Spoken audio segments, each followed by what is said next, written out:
Ridge and McNeil, the Vandegrifts Vipers find themselves tied for first place at the halfway mark of the season.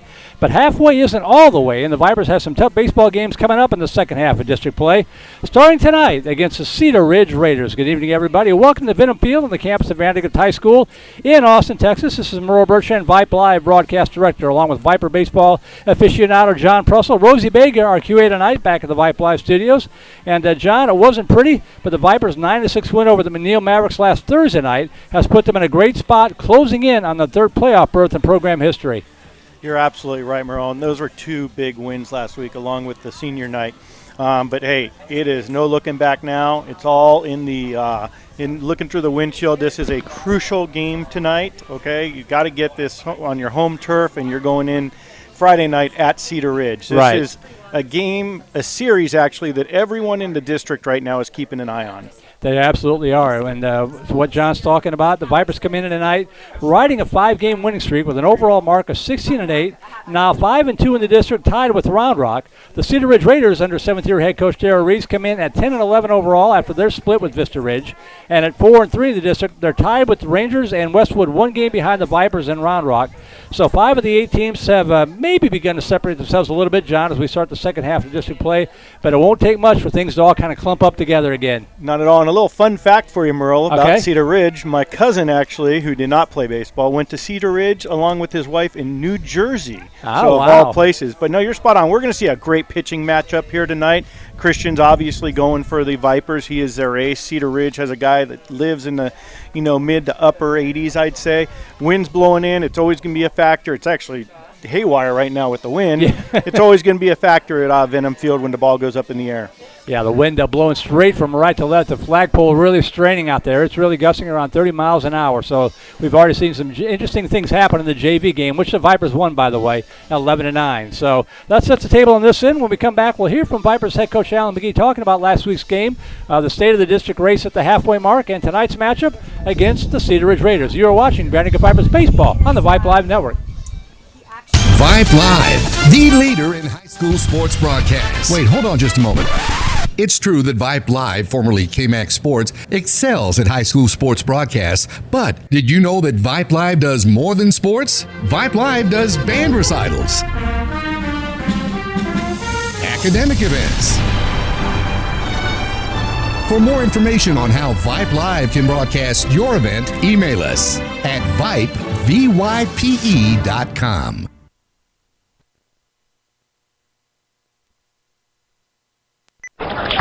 Well, please be joined once again as we start the second half of district play by the head coach of the Vandegrifts Vipers, Coach Alan McGee. First of all, Coach, I can't believe it's the second half of district play. I hope you and your family had a great Easter. You can always tell that things start to get serious after the Easter holiday. You're right. District play has flown by, and we're already here to the second half. And yeah, Easter was good. Easter Bunny came and went, and kids got some good candy. I'm sure it tasted a little bit better after the 9-6 win at McNeil on Thursday. That wasn't the most elegant of games or the tightest of games, but like you said, you never apologize for a W, right? No, especially in district. Right. You're never going to apologize for it. We found a way to come away with the win, and so that's what we're going to try to do tonight, come away with another one. Talk about the state of where things are. You're at 5-2 right now as we start the second half of district play. Much better to be at 5-2 than 2-5 looking up at everybody. But we talked about it all season, how this is just going to be a demolition derby to the end.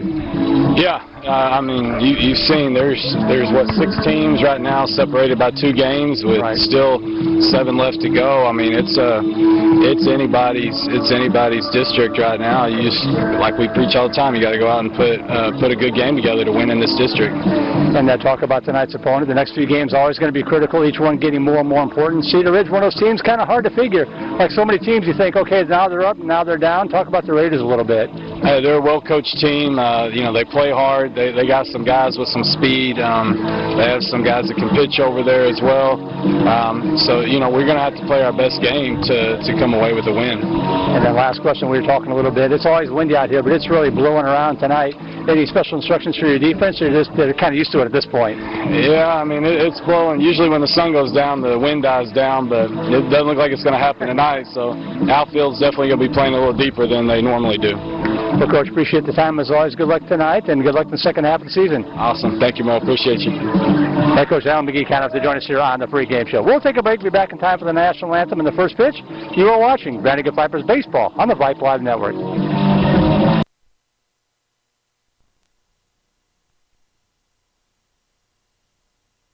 Sports coverage second to none. Discriminating sports fans, booster clubs, and student bodies will tell you Vype stands above the rest. Vype can provide your school and your entire school district with complete digital video streaming and live broadcast coverage at prices that fit your budget. Find out more information at Vype, VYPE.com. VYPE.com. At Austin Pets Alive, the mission is to promote and provide the resources, education, and programs needed to eliminate the killing of companion animals. That means more happy pets joining more happy families every single day. In fact, Austin Pets Alive has saved more than 25,000 dogs and cats since 2008. And you can help. Adopt a new family member, help out with a donation, or roll up your sleeves and volunteer. If you have love, time, or money to spare, and we all have at least one of those, you're needed. Visit AustinPetsAlive.com to get started. Austin Pets Alive, helping people help pets.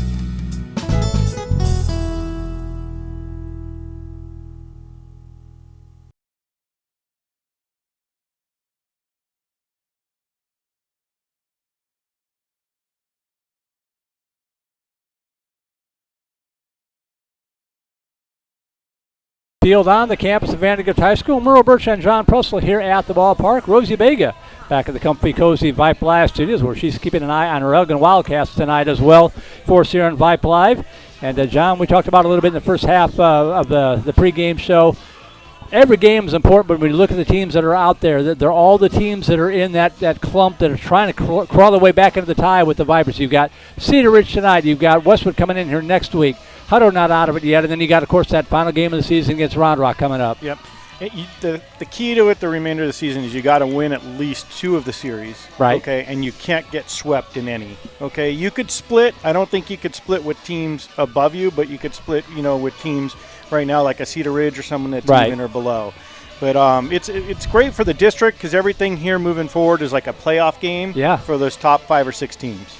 Yeah, and we've talked about it almost since the second and third game of the season. Vipers at 5-2. I think 7 would get you into at least a play-in type scenario. You don't want to mess with that, but it's good to know that it's there if you need it. I'm chuckling. Somebody's going to be there. If it's not the Vipers, somebody's going to be stuck in a play-in situation. I'm chuckling because if you reflect back to a couple basketball seasons ago, you and I started counting wins and losses about 3 games into the season, and it's very similar to that, right? These guys are in a dogfight from the beginning. And it's going to go up to the end, and I wouldn't be surprised if we saw a couple play-in games after district is over. And then, hey, you win those play-in games, and what do you get? You get the winner of Lake Travis and the Westlake District, right? Thanks. Doesn't get any easier from there. But you'd rather be in than not. So, and of course, the Vipers would, the other side of the coin, if you look at the standings, the Vipers tied with Round Rock right now. They've got the tiebreaker. Both teams are tied. The Vipers won the season opener 3-1 here against the Dragons.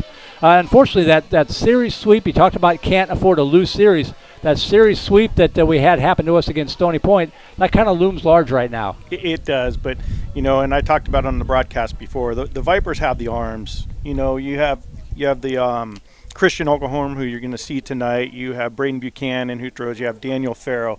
Those are 3 guys that I'd match up against anyone in Central Texas right now.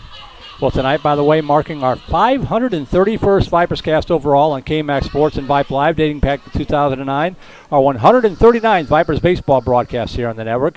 Big thanks to Vandegrift Booster Club President Jennifer Farrow and Vice President Steve Miller, and all the sponsors, our home run sponsors, Shannon Kramer with Bartlett Realty, along with Silverton Custom Homes. Our double play sponsors, Ranch Road Vision. Our single sponsors, Independence Title, D.H. Allen Construction, South Star Bank, and Steiner Ranch Wag-A-Bag, along with our banner sponsor, Trent Reynolds Baseball Development, and, of course, our Vype Live Network sponsor, Academy Sports and Outdoors.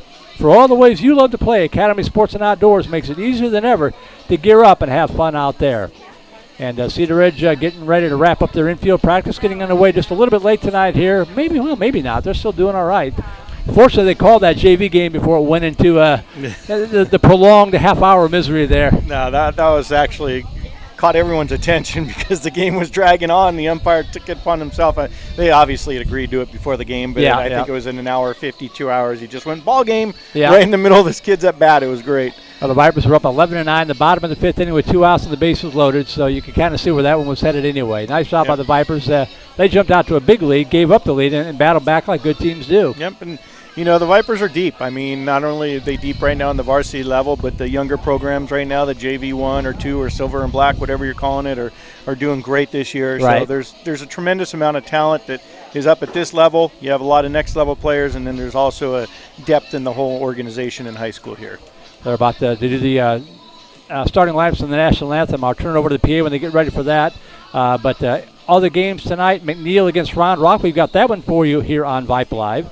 Stony Point taking on Hutto, and Vista Ridge taking on Westwood. We've got that game for you as well. So we'll be able to get scoring updates for at least Vista Ridge, Westwood, and McNeil Round Rock throughout the night to keep you up to speed on the district race as we start the second half of district play. And beautiful night here for baseball. Oh, it is. 79 degrees. The wind's howling a little bit, but it should calm down once the sun sets. Famous last words. I know, although we've seen crazier things out at this field over the years. And, you're going to see a competitive baseball game here. There's no doubt about that. You have a couple aces going for each team. I'm looking forward to a fun-filled evening here. Well, I started to say with a couple of aces going, it might be a 90-minute game, but then it might be a 3-hour game at 1-0. You never know. Yeah, anything in the air here is not going to be routine. Yeah, we saw in the JV game a fly ball to dead away center field, and it dropped right about in front of where the D is out there in Vandegrift on the left field fence. It was literally like throwing a Frisbee up in the air. No, absolutely. We still talked about it, you and I, in last broadcast. There was a pop fly here hit one night. It was like right up at the third baseman, and next thing you know, the umpire the umpire is circling home run, and we're like all looking at each other like, what just happened? We still got a minute or two to kill here, so we'll step aside one more time, maybe back in time for the national anthem and the starting lineups. You're watching Vandergrift Vipers Baseball on the Vype Live Network. Do you love the game of football? Wish you could be part of the action? Then become a football official. The Austin Football Officials Association is actively seeking new members to officiate games all across Central Texas. The Austin Football Chapter of TASO, the Texas Association of Sports Officials, provides a 2-year training program for new members. Taught by a crew of veteran officials, these training classes meet each Monday night from July through November and include classroom and on-field instruction. You don't need to be an ex-player or a coach to become a great official and have a memorable officiating career. As our officials will tell you, working around student athletes at all levels of football is gratifying. Plus, you'll develop lifelong friendships with other officials who share your passion for the game. Officiating football is a great way to get into and stay in shape, be a positive role model for student athletes, retain your competitive edge, and earn additional income. Visit the Austin Football Officials Association online at afoa.ws for more information. That's afoa.ws. Hey, buddy, you say you wish someone was covering your favorite high school sports teams? You just couldn't make it to the game and you need to find out now what's going on? Well, my friend, your prayers are answered. Go to VIPE.com and hit Find Your School to see what Vype is saying about your great community. See for yourself why Vype is the leader in high school sports coverage in Texas. Check us out at Vype, VYPE.com.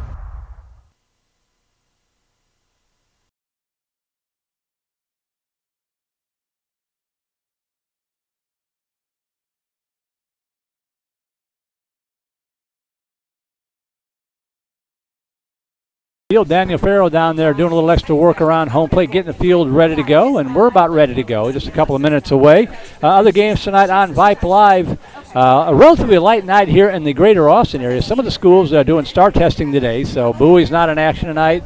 The district that Cedar Park and Liberty Hill is in, they have an off night tonight. I don't know if it's star testing related or just an off night, but we do have Dripping Springs against Buda Johnson, although that game's in a delay because the umpires didn't show up. That's usually what happens in games that I do, John. And we were worried about it here, but I see the umpires walking in through the center field fence right now. Well, there's probably about 80 or 90 umpires that would be more than happy to jump out there and fill in if they needed to. Exactly. Everyone's parents here in the stands. That's right. Elgin taking on Weiss tonight. McNeil taking on Ron Wop. We talked about that one. Manor New Tech taking on Smithville. Manor softball against Pflugerville Connolly. St. Stephen's, a private school, taking on ISBL. That's a sort of a private club baseball game that's coached by former Lake Travis head coach Roy Cannon. Heading up. Great coach and a great program that he runs over there.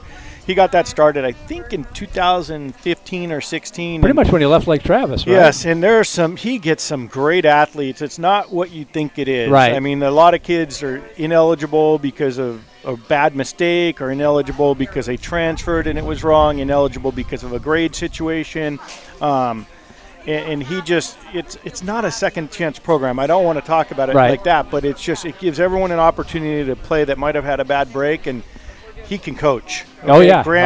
Grant, my son, had the privilege of and the honor of playing for him a couple summers, and he coached a lot of these VANDEGRIFT kids through 15, 16 in the summer, and he is a pure coach and a pure teacher of the game. Yeah, I had never heard of ISBL until we started covering a little bit beyond just football. We started covering St. Stephen's and St. Andrews this year. They needed some streaming with everything going on and not being able to have fans on the campus, and kind of got introduced to that. So it's kind of cool. And you kind of see him too. I follow him a lot. You see him picking up some big games in the preseason, right? Yeah. He's not looking to just scrap against the 3A and 2A. Right. I mean, he's going after the names around Central Texas and trying to make a name for himself. I think you kind of get used to that. If you come from the Lake Travis background, you get used to playing the best competition that there is. Absolutely. You see the coaches gathering there. And, of course, in addition, one last game here locally, Vista Ridge against Westwood. We talked about that. Whole bunch of games going on in Houston as well on this Tuesday night as we head into the home stretch, the final 4 weeks or so of the regular season. It went by so fast. It did, and like I said, I mean, every game right now is going to be a dogfight, Merle. Yep. And you got to take it one game at a time, not lose a series, and just try to win and split everything moving forward. We'll be with you the rest of the way. All 7 games remaining in district, along with the 2 non-district games here at home on the schedule. Georgetown and I think it's San Antonio Taft coming in later on this month as the Vipers hopefully are tuning up for a playoff spot. And great job by Coach McGee putting those non-district games at the end of the district schedule, okay?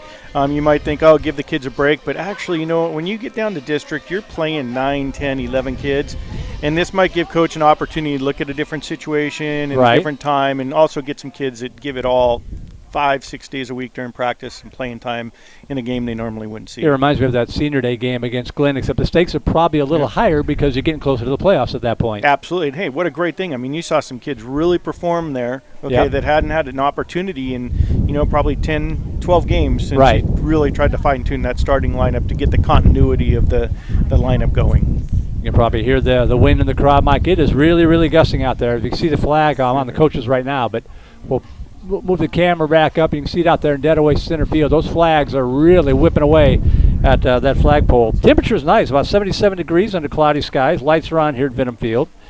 Got up to the upper 80s today. Hard to believe less than a month ago it was about 7 degrees. Yep. And I think we're ready for our starting lineups. About 6 weeks ago, we didn't get out of the out of the double digits. Oh, okay, gotcha. So I was just told by Kathy Gilbert, our scoreboard custodian here, along with music director, that we are waiting for the umpires to shake hands. They are, and now we are ready to turn it over to public address announcer. This time we mean it. Good evening, baseball fans, and welcome to another beautiful night at Vinham Field. VandeGrift Baseball would like to welcome our guests tonight from Cedar Ridge High School. Welcome to the Raiders to Vinham Field for tonight's game against our VandeGrift Vipers. And now for our starting lineups.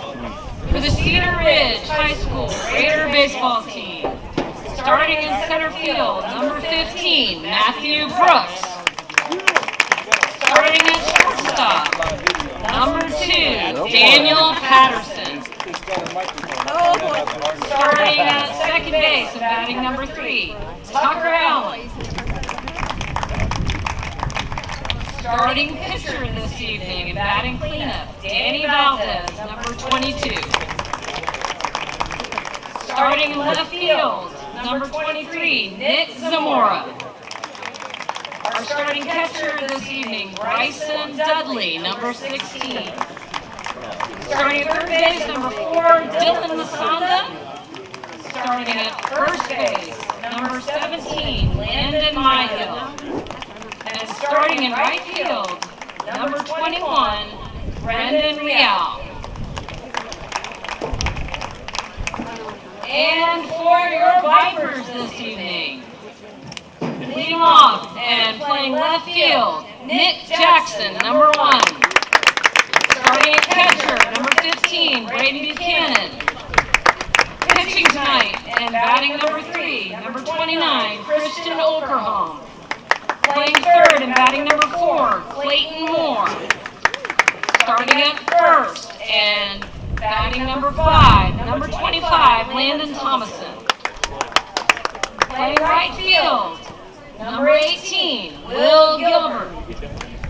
Starting at shortstop and number 5, Ryan Back. Starting in center field, number 4, Tyler Hubbard. And capping us off, starting at second base, number 2, Simon Baker. Please stand as we honor our country with the playing of the national anthem performed by the Vandergrift Chamber Choir.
All right, we are about ready for baseball from Benham Field. Merle Birch and John Presley here at the ballpark on a blustery night, but it's always a pretty night for baseball. Simply said, it's all going to be about Christian Oklahoma, the Georgia Tech commit, settling in early, throwing lots of strikes, staying within his pitch count. Don't forget, you have the 110 pitch count in Texas high school baseball. Actually, I think it's national. You know, last time out, I think he threw a one-hitter. The time before that, he threw a one-hitter. So as long as he's pounding the zone early, we're in good shape. Yeah, I think he came out after about 70 pitches. I think last time after 5 innings, got Danny Fair to come in and get a little work. So we'll see how they play tonight.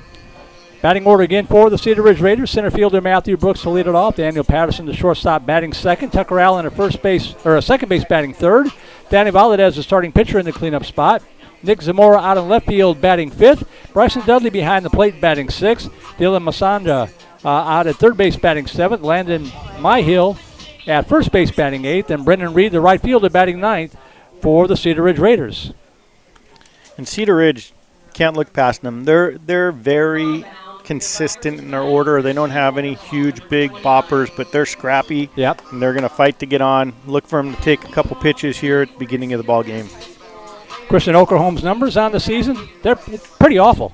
7th appearance, a 4-1 record, 32 innings pitched, 9 hits, 4 runs, 0 earned runs, walked 9, struck out 60.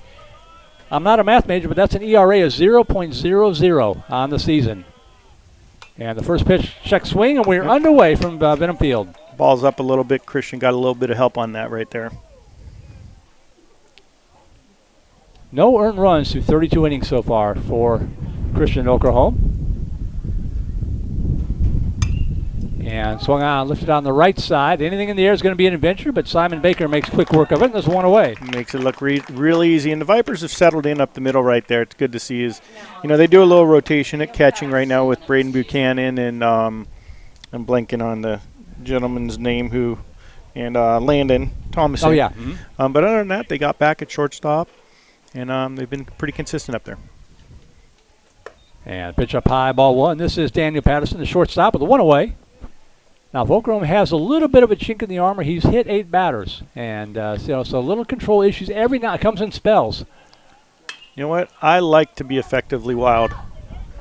And hit over to the right side. And again, coming on is Simon Baker. Explain what you mean by effectively wild. So, I mean, I don't think you should go up there drilling people, but it gets people from digging in off of you. So he has a nice curveball, a nice slider, which works away to the righties. He's only really hit right-handed hitters this year, but a lot of people are also getting up on the plate. But as he hits more people, they won't get up on the plate as much because no matter how you look at it, 90 miles an hour does not feel good to the ribs. 2 up, 2 down, and first pitch in the call, strike 1 to Tucker Allen. Did Patterson swing in the first pitch? Second pitch, he fouled off. That's right, yeah. I forgot to mark that down. No balls, 1 strike here to Allen. Swing and a miss, strike 2. Nick Jackson, Tyler Hubbard, Will Gilbert, the outfield left to right. Clayton Moore, Ryan Back, Simon Baker, Landon Thompson, the infield third to first. Braden Buchanan behind the plate.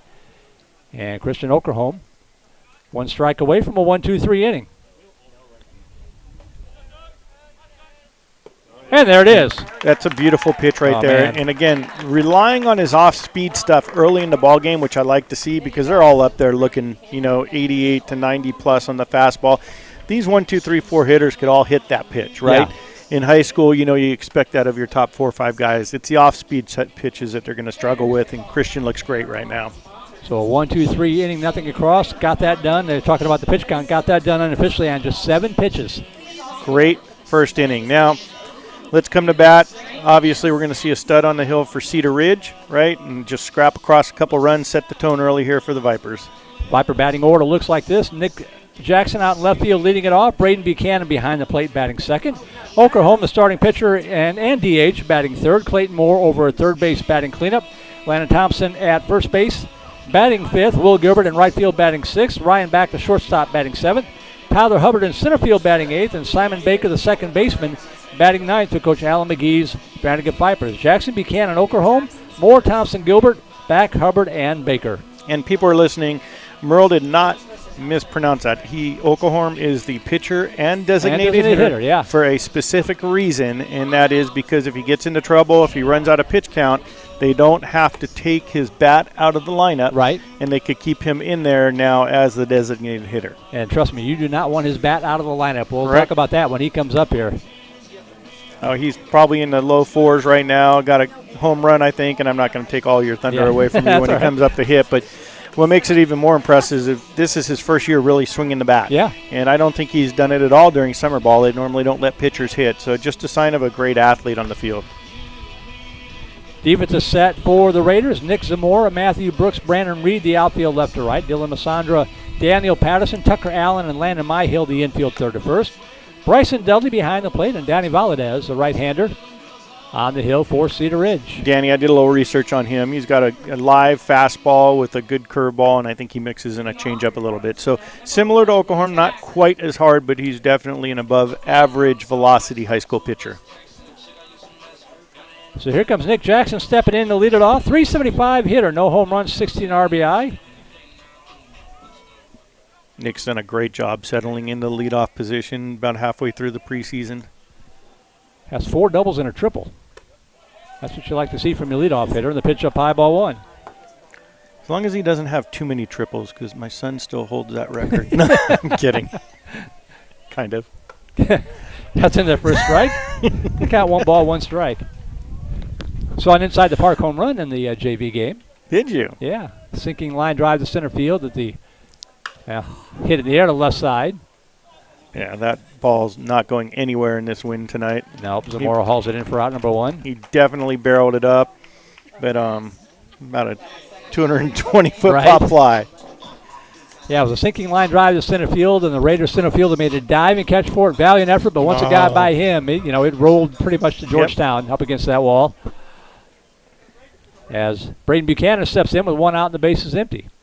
Swing and a miss, strike 1. Braden's had a great year, a Baylor committed long before they won the championship last night. That pitch stays up high, ball 1. Doing a great job, especially as a sophomore. And like I said on the last game we did, great arm on the mound. 386 hitter, no home runs, 14 RBI. And popped up on the right side. See if the wind blows this one back into play. It will not. Another multi-sport athlete for the Vipers. Every school has some, even at the 6A level. It seems like Vandergrift has a lot. They do. 1 ball, 2 strikes here to Buchanan. That ball ripped over to the left side, gobbled up by the third baseman, Masandra. And a good throw, the 5-3 put out. That's what you're going to see a lot of that at Cedar Ridge. They're just going to play fundamental baseball. They're well coached. Okay, they might not have the best talent on the field, but they're going to keep you in every game by pitching and defense. Here comes the aforementioned Christian Okerholm. And they get a load of these numbers. 434 batting average, 1 home run, 19 RBI, and 6 doubles. Leads the team in batting average, RBI, and doubles. Like we said, not bad for a first-year hitter in the high school level. Unfortunately, this will be his last year swinging the bat because it's highly unlikely they let him hit at Georgia Tech. Hideaway ball 2. All right, I'll go out on a limb and say 0% chance.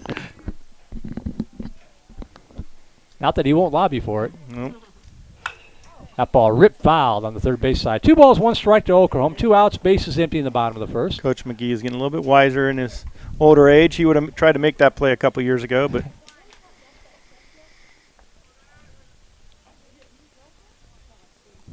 figured out they don't give style points to the coaches, right? No, exactly. I was going to say, that looked like a strike there. Just kind of a little late break curveball there. So 2 balls, 2 strikes to Okerholm.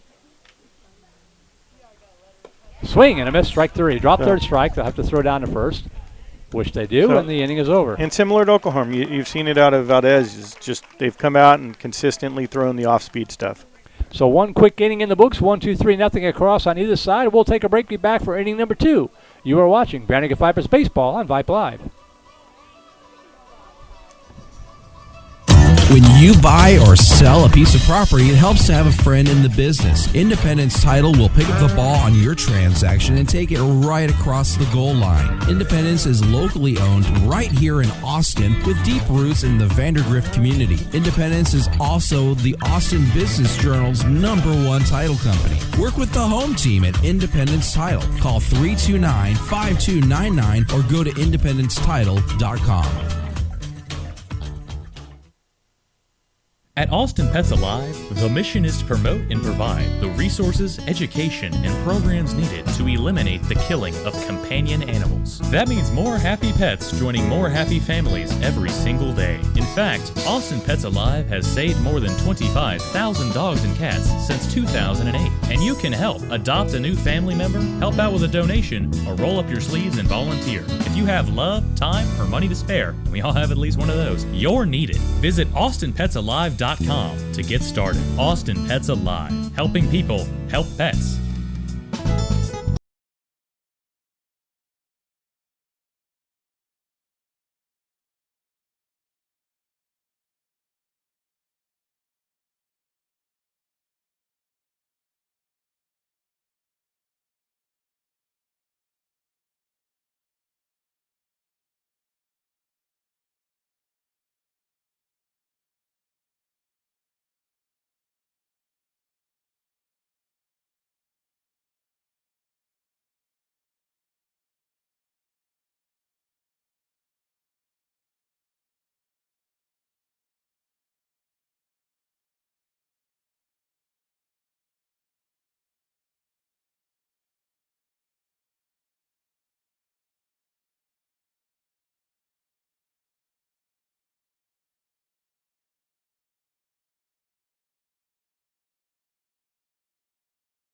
Pick the ball up in this twilight.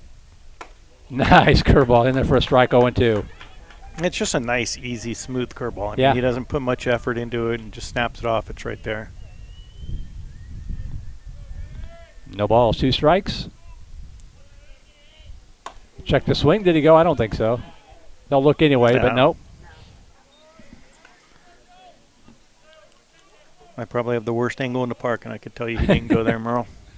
Although in high school sports, you never know. 1 ball, 2 strikes. Off that one out of play to the right. And if I've learned one thing over the years, Merle, it's the Vipers don't get the majority of the No, calls. I do not know what it is. We talked about the Stony Point series. There were so many calls that went against him in that one. And 2 one-run losses. Rip foul.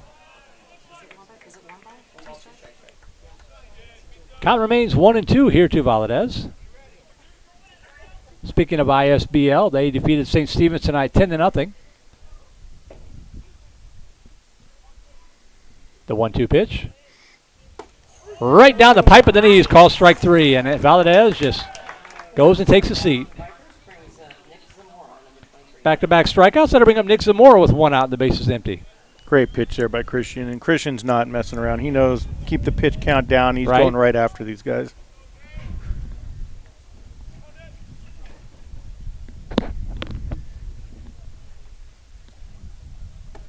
That one drops in there, call strike 1.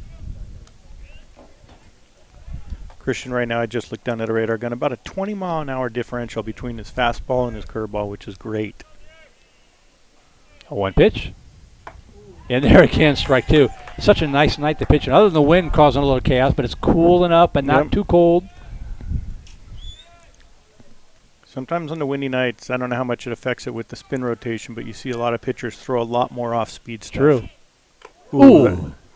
That may have been a foul ball. I think it came off the bat handle. If I were that hitter, I would have dropped the bat and run the first. That's right.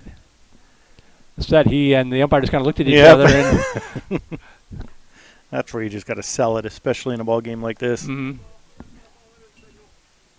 He's just apologizing to Coach McGee there for not signaling. No balls, 2 strikes. That's in there. Called strike 3. Back-to-back strikeouts. Actually, 3 straight strikeouts in a row, and they're all 3 caught looking, John. Yep. And they're all 3 on that curveball. Yeah, yeah. I mean, so that's a good thing. As Christian's working ahead, he's getting ahead in the count. He's actually able to come back with that curveball every time. They'll make adjustments second time through the order, but so will Christian, right? Yeah, right. As Bryson Dudley, the catcher, steps in with 2 outs and the bases empty. Sky high fly ball left side. And Jackson drawing a beat on it. You could see, just not quite very certain out there, but he made the catch. Not comfortable. Definitely not comfortable underneath that. 1 pitch, 1 out from Dudley, who's a decent hitter. That's a good good battle right there for Christian. So 1, 2, 3, inning, nothing across. We'll go to the bottom half of the second inning. Keep it here, still no score. Same 2 teams on Friday night from Cedar Ridge. We'll be back on the air roughly 7:15, depending on when the JV game gets done. Unique thing, too, this year. We were just talking about it before, 25-6A. I don't know if it's because of COVID or whatnot, but it used to be the teams got the hit on the field for batting practice before the games. And now, and I think it's great to have the JV team play in front of the varsity team. I've always been a fan of that. Yeah. You get the varsity kids around rooting on the JV guys or hitting in the cage before, but it just brings a different atmosphere to the park when you don't get that live BP on the field. Exactly, yeah. I remember when my son went through the program here, Grant, sometimes this is an enormous ballpark here, right? And we'd get to some of those smaller fields and the kids' eyes would just light up to, go to like a Hayes to take batting practice where it's 280 down the line and things like that.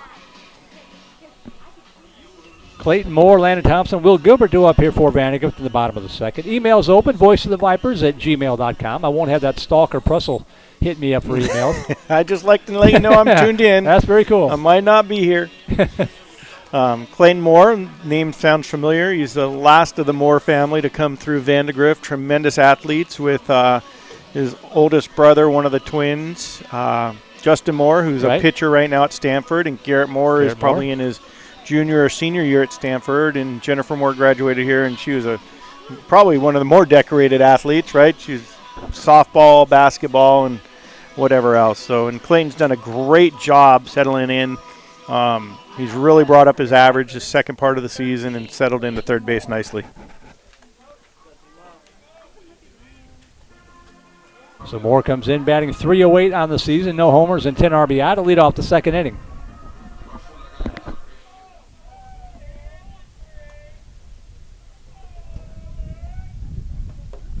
Shows bunt, pulls it back, and the pitch outside, ball 1. That's a great thing about Vandegrift is you get to see families come through, Yep. right? I mean, the Brighams kind of started it. The Browns were there. You got the, Mangazis. You had Jaden and then Trey and Tyler. They're at Drake University right now playing some football. The Allens. And it's great just to kind of see them all. You have Hirshhorns back Hirshhorns. in the You have, of course. Yep. You have the Miller, Jake Miller on this team. Eric Miller played. So it's really good to see all the family come through the program.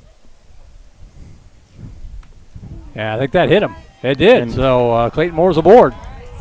Mangazi's, everyone got, what's the polite word to say, ripped off by COVID last year. Oh, yeah. Trey Mangazi had an opportunity to do some damage on the record books that would have stood for a long time. And it's just a bummer. I would have loved to see both Trey and Tyler go play baseball at the next level, but they're loving their Drake University experience and both playing football up there right now. As Landon Thompson steps in, batting .292, team leading 2 home runs and 9 RBI in the season.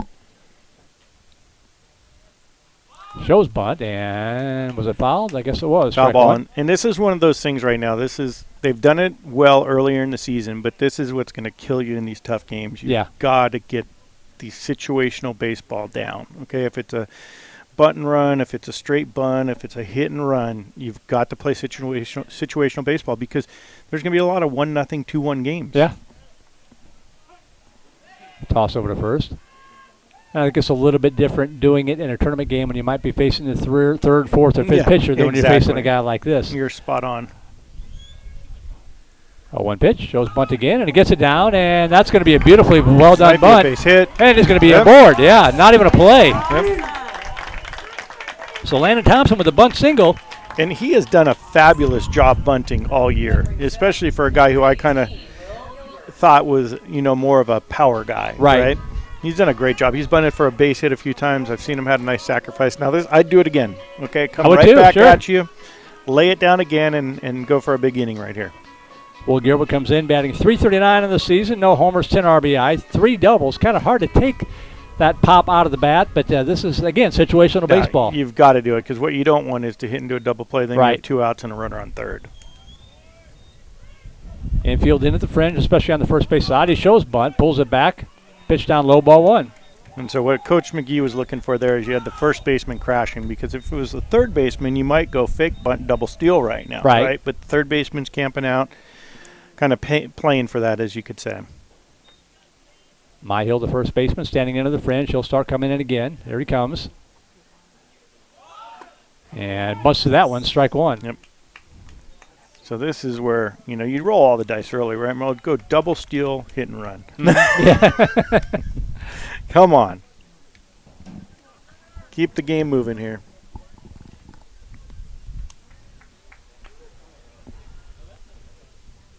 One ball, 1 strike. Bunts that up in the air, and that's going to be one hop. They're going to go down to third base. And it turns into a fielder's choice there, the 1-5 put out. Lucky it wasn't a double play because my eyes are not good, but who's ever on second, it was Thompson. Thompson was way off the bag on first base. Yeah. So runner to first and second still with now 1 out for Ryan Back. Back also the quarterback of the football team this year.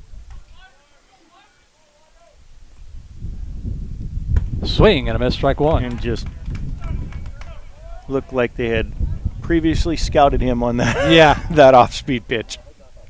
And that's where, that's part of the order. You just got to keep your shoulder in and take that off-speed pitch the other way. Easier said than done.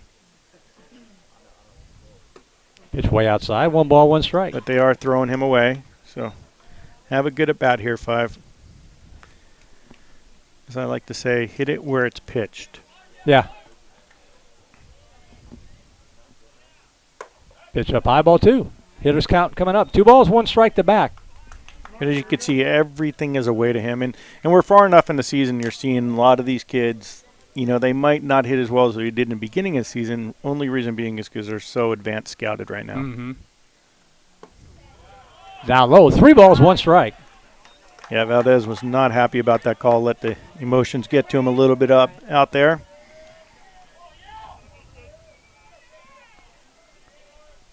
Three-one pitch with one away.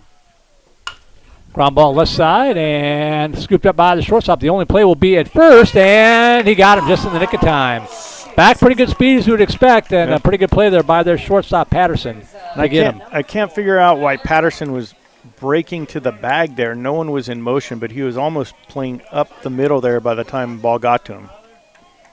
So now runners at second and third, but two away for Tyler Hubbard.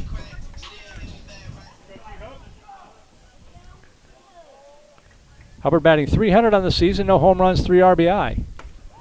And first pitch in the call, strike one. Coach McGee, as well as the rest of baseball, they always talk about 2-out RBIs. Yeah. And Coach McGee's very big on that. I know it's a huge stat that he keeps, and this would be just huge for the team right here. Well, even a run, but 2 runs with Christian Okerholm on the mound. And their coach is saying the exact same thing. Yeah, right. So we have a little bit of a chess match going on with pitcher and batter, each calling time out here. 0-1 pitch. Up high, ball one. First base is open. Simon Baker on deck if Hubbard keeps the inning alive. And they're going right after him. You're in the bottom of the order here for the Vipers. You know, normally you'd maybe see him put someone on to get the force out at any base, but not here. Tap foul, third base side. 1 ball, 2 strikes. I like the aggressiveness, so Tyler's up there hacking, that's for sure. 323 to the left field pole, 325 to right, 380 to dead away center field. And this ballpark is bigger than that, especially with the wind blowing like it is tonight. You're absolutely right about that. Check the swing. Did he go? Ooh, that was a tough pitch to take. He had some extra carrot juice this morning. Yeah, you do not see a lot of home runs here at Venom Field. 2 balls, 2 strikes. Ground ball left side. And Patterson has it to throw to first in time. The 6-3 put out retires the side. The Vipers get the first 2 runners aboard, but can't do anything with them.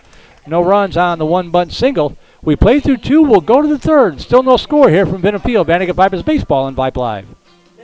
Vype Live, formerly KMAX Sports, one of the largest broadcast networks in Texas and the nation. Check us out at Vype, VYPE.com. Vype is the leader in high school sports broadcasts. We've been doing it for 15 years. 3-13, not again, another reverse. Breaking tackles, dives to the end zone. Touchdown Rangers. 16 seconds, really close in the corner.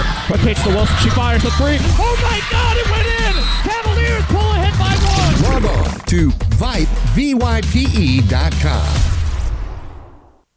When you buy or sell a piece of property, it helps to have a friend in the business. Independence Title will pick up the ball on your transaction and take it right across the goal line. Independence is locally owned right here in Austin with deep roots in the Vandergrift community. Independence is also the Austin Business Journal's #1 title company. Work with the home team at Independence Title. Call 329-5299 or go to independencetitle.com.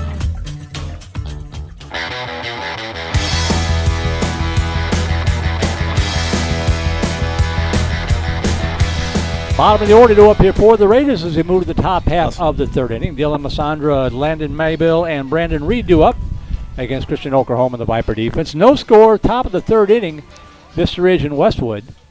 And a critical game for both of those 2 schools. And I think this is everything that we expected to see so far, right? Yeah. Just the ideal situation is, you know, get us into the late innings, let Christian go 7, right? Right. And this is going to be, from what I could see and tell, it's going to be a close ball game, 1-run ball game, 2-run ball game here. So Massandra will step in and lead it off. 3rd baseman for the Cedar Ridge Raiders.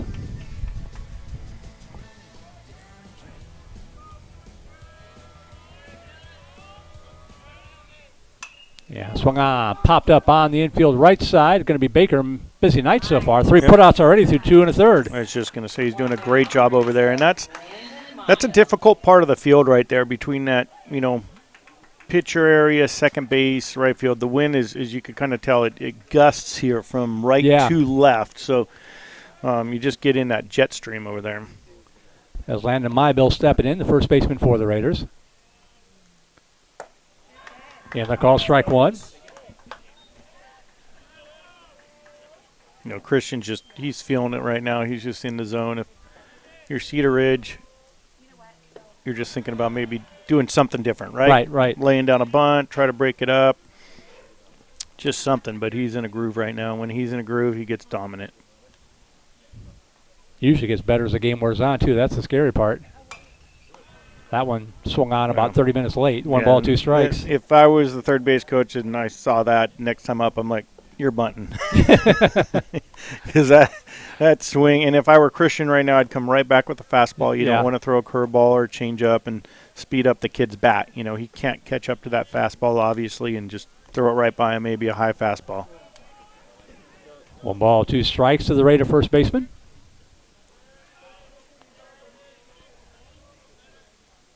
That's exactly what he does, and it's called, and a strike 3.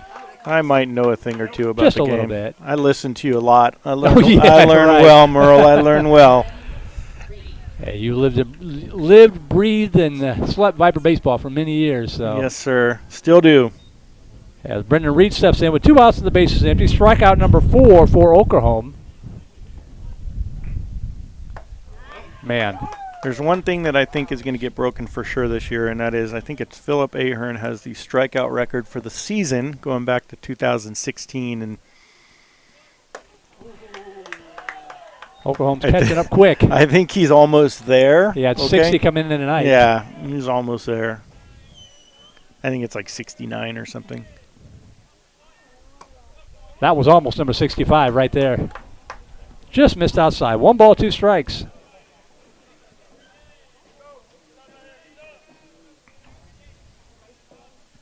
The 1-2 pitch. Little flare to the right side, and that's going to drop in there for a base hit. Christian, you could just and I love this about his competitiveness. Every time out, he wants to throw a no-hitter. Yeah. Every time. And what I watch is every time he just gives up that cheap base hit, and he just his shoulders just drop. And now watch, he'll rear back right now and throw even harder. That was only the 10th hit of the season that he's given up. As we go back to the top of the order to Matthew Brooks. Toss over to first, runner back. I wouldn't be too comfortable if I was Thomason over there. That ball came in about 88 miles an hour from about 50 feet away. Actually, I wonder how far away the mound is from first base. Swing and a missed strike 1 to Brooks, who popped out to second to start the ball game. That could be our good trivia question. I should know that, but I know, don't. Right? Well, I heard that Major League Baseball this year, because of all the collisions at the bases, are thinking about they're actually doing it in the minor leagues right now. They're making the bases larger. Really? Yeah. And, you know, I had a daughter that played softball forever, and I think they have one of the more ingenious ideas, and they have a dual bag at first base. Yes, yeah. So one's for the runner and one's for the first baseman. Yep. I don't know why baseball has never done that. A 1 pitch.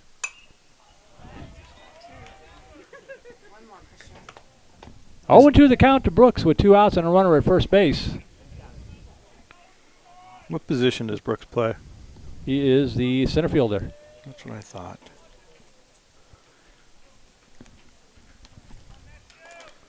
Oh, 2 pitch. Ooh, that hit him. Hey, don't get upset, Brooks, man. You weren't catching up to his fastball. You should be thankful you got put on first base right there. Anybody should be upset, it'd be Reed because he lost a stolen base. Yep.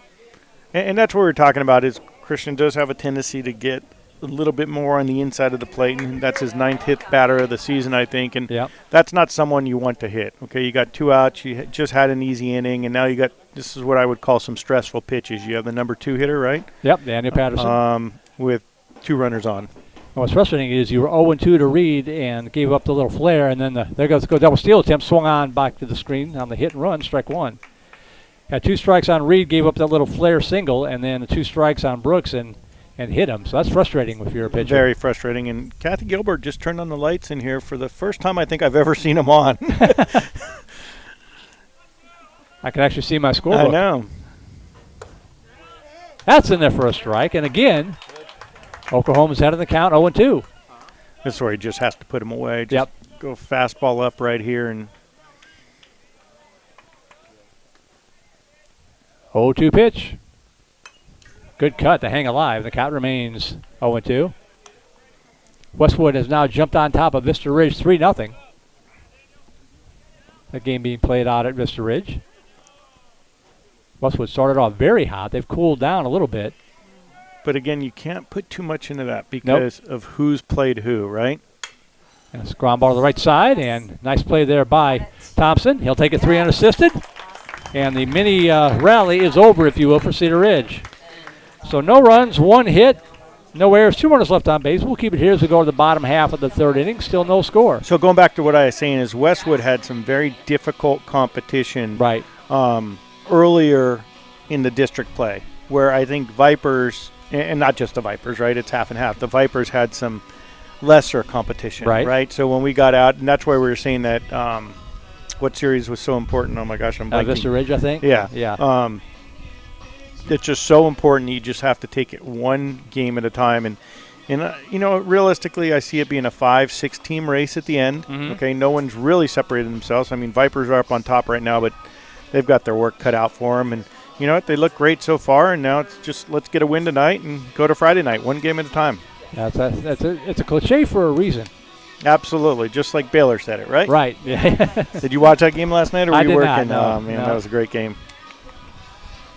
Very good game. So who do we have up here, Merle, for the Vipers? 9-1-2. Simon Baker to lead it off. And then we'll go back up to the top of the order. So, again, let's keep in mind how Valdez pitched the Vipers. It's similar to Oklahoma the first time through. A lot of off-speed stuff, and he does have a nice live fastball. So we'll see if he mixes it up at all right now. See if we can get a score from McNeil and Rondrock. That game also on Vype Live. Of course, Rondrock tied with Vandergrift for first place right now. Isn't that funny, too, because they've split, right? Yeah. So Baker will step in. 226 hitter, 1 home run, 14 RBI. Oh, wow. Guess I shouldn't be surprised. 12-0 Rondrock, top of the 4th inning. Swing and a miss, strike 1 to Baker. And who are they playing? McNeil. Okay, yeah. I called it when we saw them play that they're not going to be anywhere near the top, and they're giving a valiant effort, but just don't have the talent in this talented district. Swing and a miss, strike 2.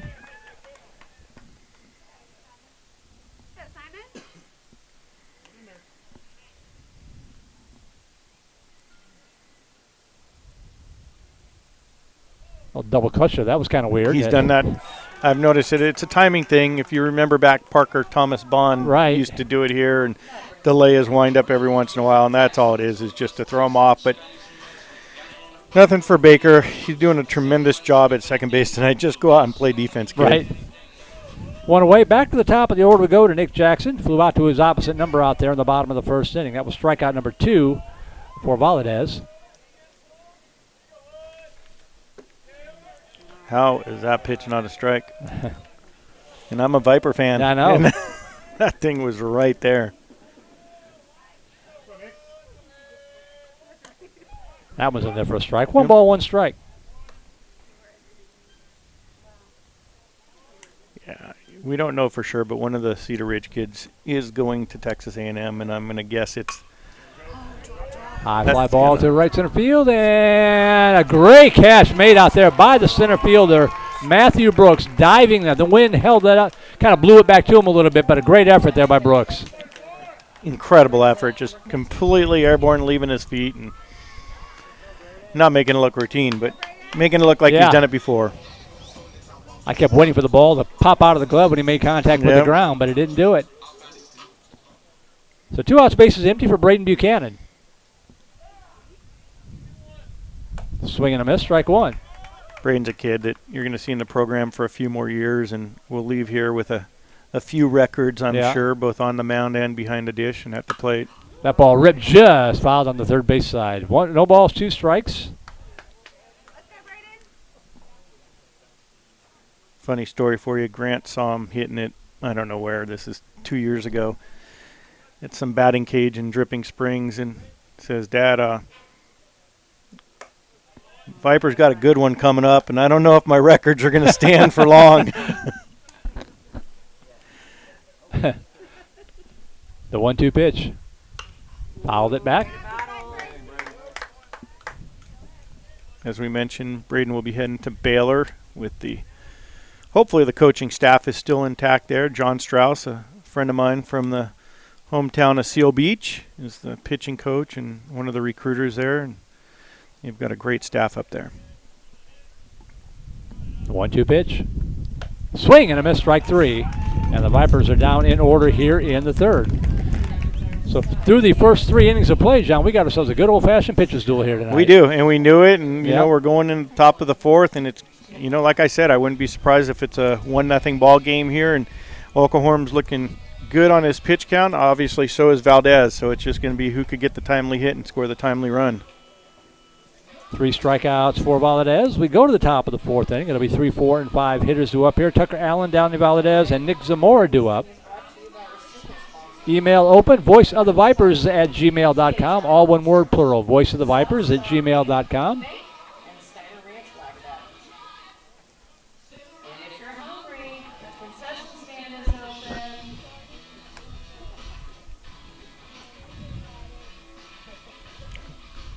So kind of a cool story, John. My mom has never got to come down here up in Illinois. Never got to come down here and see a broadcast or anything like that. Really? She's heard bits and pieces, but she's never listened to a full broadcast. My sister got her a smartphone over Christmas. Oh, my gosh, that's awesome. So I double-checked to make sure that, you know, the data plan would hold it without breaking the bank. And Minnie said, yeah, go for it. So my mom got to listen to her first ever broadcast against Glenn about a week ago. For Easter, she sent us an Easter card, and she sent her sort of quasi-scorebook. Oh, that's of that so game. awesome. Yeah, that was pretty cool. Good for you. And is she tuning in tonight? She's not tonight because she's working as an election judge up in Illinois, municipal elections. Okay. So, but she'll be tuned in again on Friday night. Well, we'll have to make sure to give her a shout-out there. Big-time Cubs fan, so... that was unfortunate. I was supposed to be on the air with you and stood you up, Merle. That's all right. Actually, my wife's fault. I'll blame the wife. That was a game where I didn't know we had Saturday plans, so yeah, just trust me. Casual Saturday. I would have much rather been at the ball field. I had to go to Container Store and Costco with fam. Oh. The only thing could have been worse if I went to Hobby Lobby, but managed to stay out of that place. That's the only thing I don't like about the summer break is the honey-do list is piled up and waiting for me. So here we go. Tucker Allen will lead it off, top half of the 4th inning. So was your mom a critical critique, or did she give you an attaboy? I could be a mass murderer. My mom would say, as long as you're happy, son. Isn't that great? That's what moms are for. And then for call strike, 1 ball, 1 strike. Well, I hope, and I'll give you some attaboys on Friday when she's tuned in, but I hope she knows and understands you are legendary around these neck of the woods.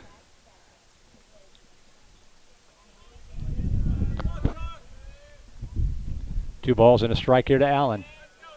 And time is called.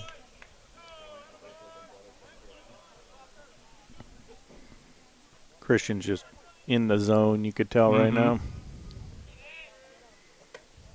Pitch spins up a little high. 3-1. As I say that, I jinx him and throws the ball.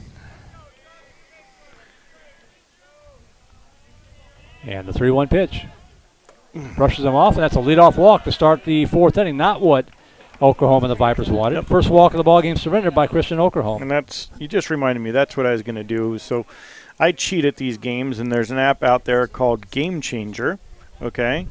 And so I'm just going to go on real quick and check out his pitch count. I know you have a unofficial pitch count, but the pitch count here we're always looking at with Christian and most good high school baseball players. Toss over to first. I had him at 33 coming into this inning, so that would have been You're normally within a 1 or 2. 38 pitches right now. And he is at, 36 right now. Okay. I think I gave you an extra ball. That one bunted in the air, and that is going to roll foul. Heads up play by Clayton Moore. He had no chance to make a play. 0. And just let that one, the English spin and get into foul territory, strike 1. There was just a major league play like that yesterday on opening day or the day before where actually the third baseman let it roll, it hit the bag, and got a base hit. So we say we see some weird things at Viper games with play calls. Did you see opening day of the Dodger game where the home run got called back? No. Yep. I read about it, but I didn't actually see the video. Danny Valadez stepping in and swinging a miss, strike 2. And again, that's just great scouting right there. You know, he probably sitting dead red fastball, throw him an off-speed pitch. Now come back up 0-2 and bust him in. Struck out looking to lead off the second inning. And the call, strike 3. Snap though down to first, and the runner just does get back in time. But one away now for Nick Zamora. Valdez knew it even before the umpire called it. And when you're the pitcher, you're not going to argue very much. No, and that at-bat right there, or that pitch right there, was set up through his last at-bat. Last time you got him on a curveball looking 0-2, so it's just you get into the mind of the hitter sitting curveball, and then you just blow a fastball right by him. Zamora struck out himself looking in the second inning. 5 strikeouts in the ball game for Oklahoma. There goes the runner. Hit and run, foul ball left side, strike 1. That's something they'll probably work on. I mean, there's no doubt about it. They're going to work on him at Georgia Tech. He is a little slow to the plate. You see a lot of people, they're not just stealing off him because it's the only way they could manufacture a run, so to say, but he's a little bit, I don't have a stopwatch on me, but you could tell he's a little bit slower just by the jumps these guys are getting.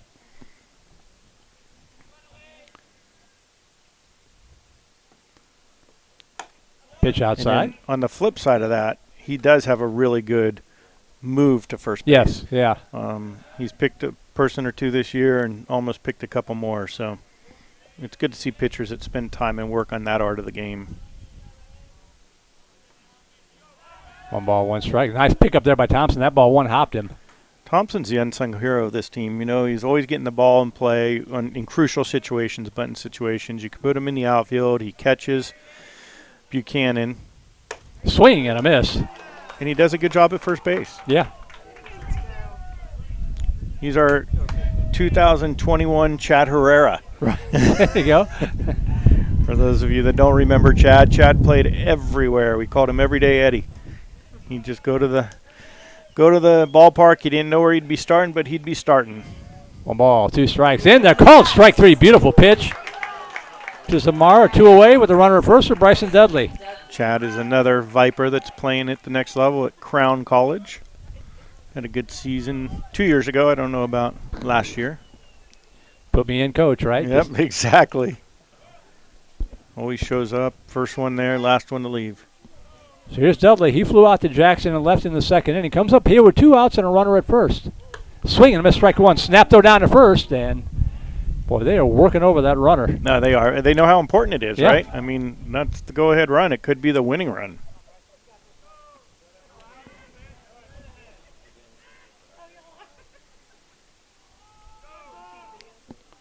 The only issue is, I forget who's in right field. Is it Gilbert? Yep. Gilbert, when he sees Braden pop up on that, he's got to be breaking for the ball. Mm-hmm. Otherwise, that guy's going to be standing on third base. At least. I mean, he's playing way I know. off the line. And with Braden's arm, he could be they could go to the corner. Go all the way around. Connolly defeating Maynard tonight in softball, 13-4. Got a decent crowd here tonight, but it's a quiet crowd. Not a lot of chirping. We need to build that rivalry here with Cedar Ridge. It's always good when you get some parent involvement in the stands and they're yelling at each other. It shows you the maturity of everyone at the high school level, right? Oh, 1 pitch here to Dudley. In there, call strike 2. Yeah, Christian is, and it's kind of a reason why he hits some batters here and there. He is not afraid to throw inside, which is a great thing for a high school pitcher. 0-2 pitch with 2 away. Lifted foul on the right field line. It's been kind of hard to build the rivalries with the Round Rock schools for some reason. I don't know, maybe COVID has something to do with it. He lost a lot last year. But it comes over time. I mean, take my word on it, when we play Westwood, they'll be chirpy. And, Round Rock is always going to be a There goes the runner on 0-2, and the pitch down low. The throw down is not in time, and it's a stolen base. Good throw there by Buchanan, but a good jump. Yeah, and that's what we're talking right now. Now all you need is another little Texas leaguer, and, you got a 1-0 ball game. No harm done yet. 1 ball, 2 strikes here to Dudley.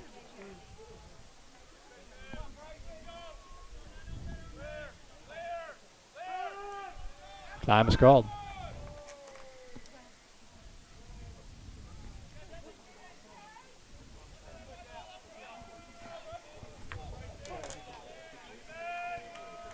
The 1-2 pitch. Just a little low, 2-2. I will say, Merle, this has been one of the more consistent umpires we've seen behind the plate. Right. I mean, he's calling the inside. He's leaving the outside alone. 2 balls, 2 strikes, 2 out.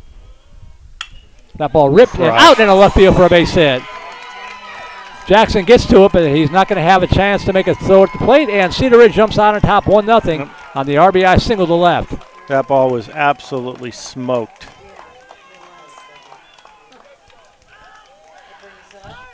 So Tucker Allen comes home for the first run of the ball game.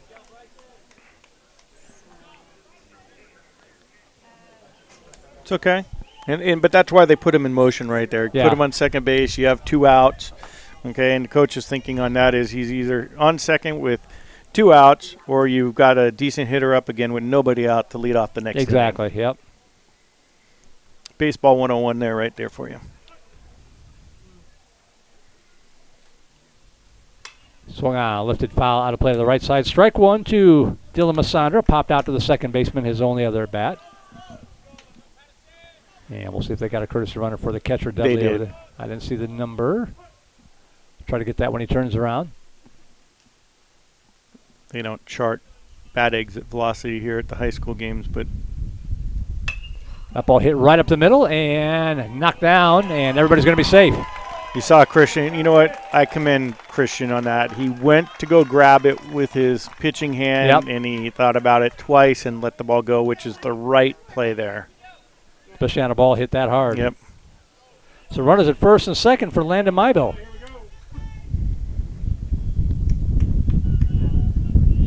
Got to rule that an infield single, I think, right? That's a single, yeah. Yeah, I don't think there's any chance Back's going to make a play. 0. There go the runners again. Swinging a miss, strike 1, and both runners are going to move up. Yep. Got a double steal. Vipers just got caught sleeping right there. Coach McGee not happy. You got to make a throw. I don't know why he didn't throw to third. 2 outs. Yeah. So 2 runners in scoring position. No balls, 1 strike here to Maibel.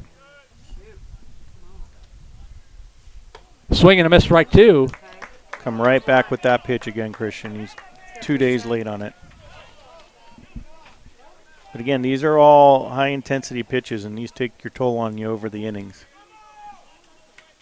0-2 pitch. Fouled out of play, and the count remains 0-2. Kyle Norton, the runner at third base for Cedar Ridge. Merle with all his information loaded up in the notebooks. No balls, 2 strikes. That ball slapped out in the left field for a base hit. 1 run's going to score. Second run coming around. Throw is up the line. Moving up the second on the throw is going to be Maibel. He's going to head over to third as that ball gets away. Yeah. It's 3-0 Cedar Ridge.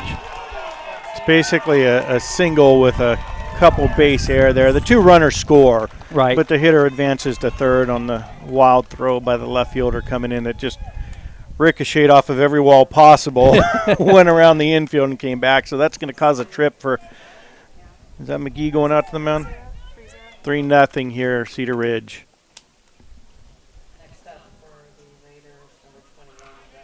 So Norton and Masandra both score. Maibel standing at third with 2 away for Brendan Reed. So this is a difficult situation, and this is where pitch count comes into play, okay? And I'm trying to look at where he's at. If he was under, he's at 58 now. So if he was under 45 right now, he could technically come back and throw Friday, right? So you'd want to think about it out of the mound. Down 3-0 against this stud, right? Valdez is a stud. He's not giving up much. But once he's into the 60s, it's you ride your horse and you let him finish out. And, you know, if the Vipers scrap back, you'll see Farrell probably come into the game. Okay, but Christian's throwing a great job. Just a couple base hits here and there that are just, seeing eye singles. Yeah, they call strike 1 to Reed. He had one of those, the first hit of the ball game last inning in the 3rd inning.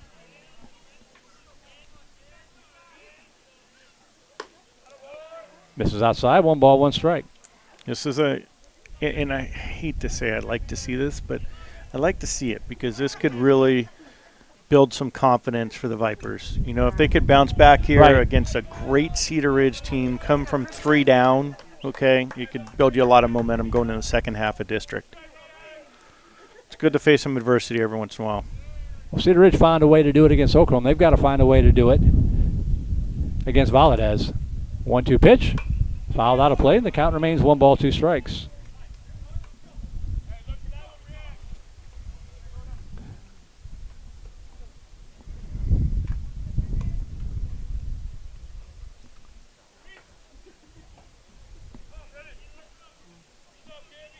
One and 2 to Brendan Reed with 2 outs. Runner at third.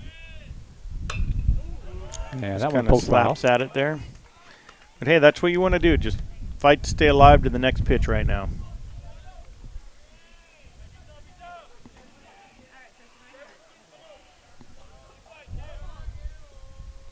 The 1-2 pitch. High fly ball into center field. Coming on is Tyler Hubbard. And he'll haul it in to retire the side, but not before the Cedar Ridge Raiders scratch out 3 runs. They get them on 3 hits, helped out by a throwing error. 1 runner left on base. We are halfway through this one. New score, Raiders 3, Vipers nothing. Yep. Let's go to bat right now. Just get a couple this inning, get 1 this inning, right? Get 1, Put something on the board. And as Jason Clem used to say, go out and get a hold, right? And then come back and get a couple more.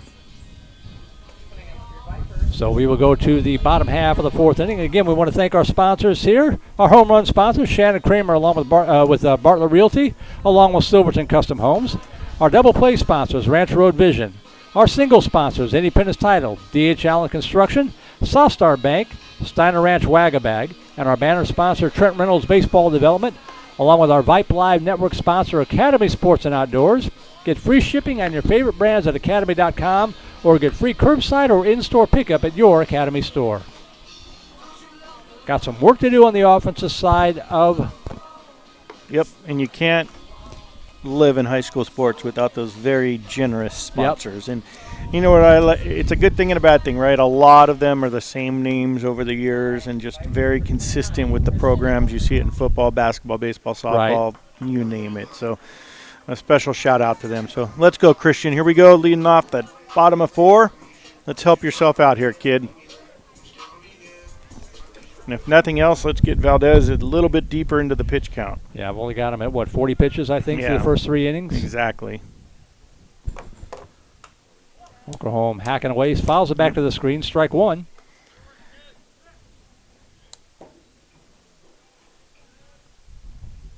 Moore's out chasing foul balls as Valdez goes into his lineup. Wind-up, I should say. And the count 0-2.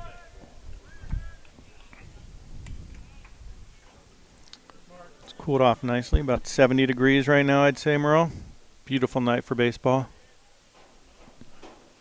Oh, balls, 2 strikes. So you popped up right side. You see Valdez did that little stall again. Mm-hmm. Seems to do it with 2 strikes only. I don't know why, but it does. You know, anything you could do to throw the timing off of the hitters is advantage pitcher. Right.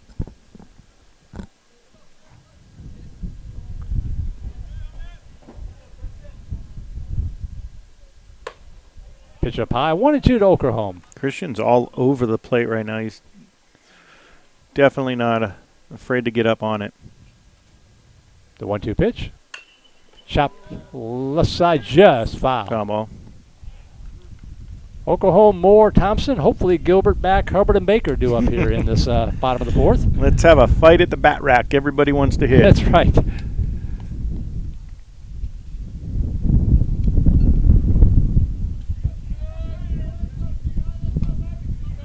Look for another curveball away here.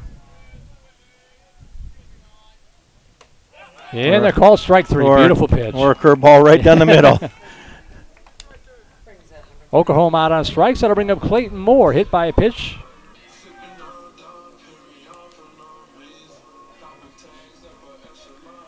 Christian just doesn't look. He doesn't have that, like, I don't know what it is tonight. Ever since a couple runs at the mojo. Right. You know.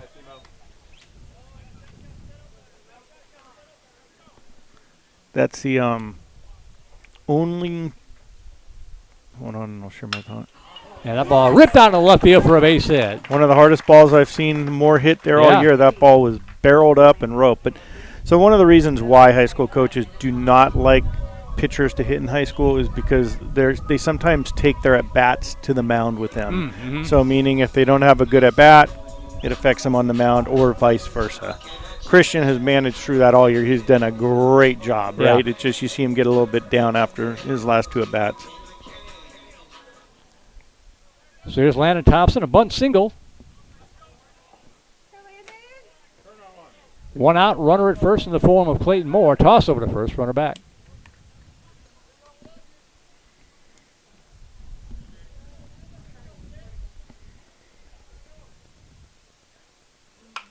That ball squibbed down the first base side. Thompson had a home run called back this year. I wasn't there for not touching first base, a very unfortunate situation.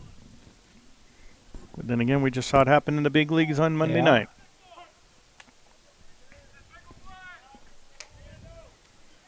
Oh, 1 pitch. Waves at that one, strike 2. That's going to thing he needs to work on the rest of the season and next year is he's very vulnerable to that off-speed pitch away.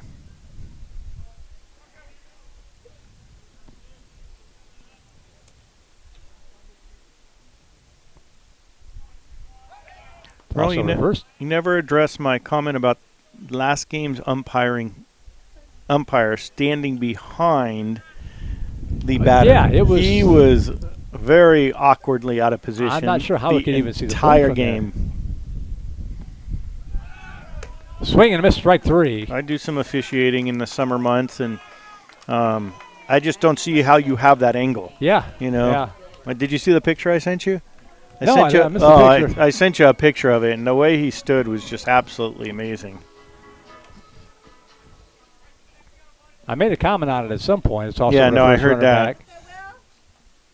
As Will Gilbert steps in. 2 outs, runner at first. 5 strikeouts in the game recorded by Valadez. Well, he is the real deal. And a pitch up high, 1-0 to Gilbert. Trying to find the picture, but no, I can't, of course. Whenever you want something, Merle. Oh, of course. Vista Ridge on the board. 3-1 Westwood, bottom of the 5th inning over at Vista Ridge. And that's a game that Westwood needs to win. Yeah. Westwood, Vista Ridge, and Cedar Ridge all tied up for second place. 1 game behind the Vipers and Round Rock. Round Rock winning handily tonight. So if Cedar Ridge wins this, then they go into a first place tie with Round Rock. No.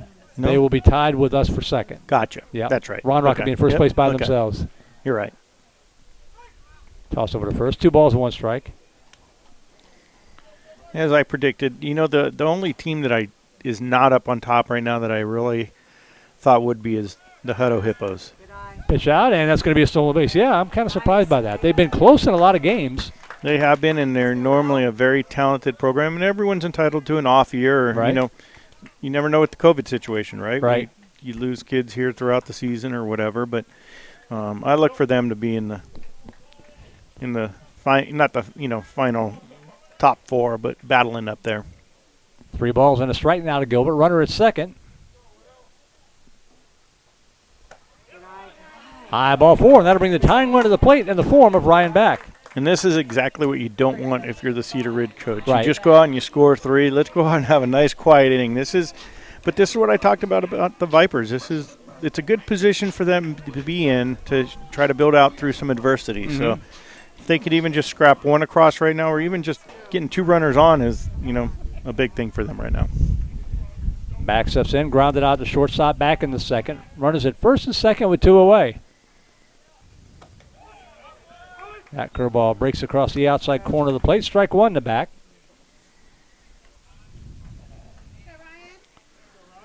Ryan seems like he's settling in nicely after missing. He probably missed about 10 games during the behind in the count now, 0-2. Front portion of the season, so to say. It's always so tough to come back and just get thrown right back into the lineup. And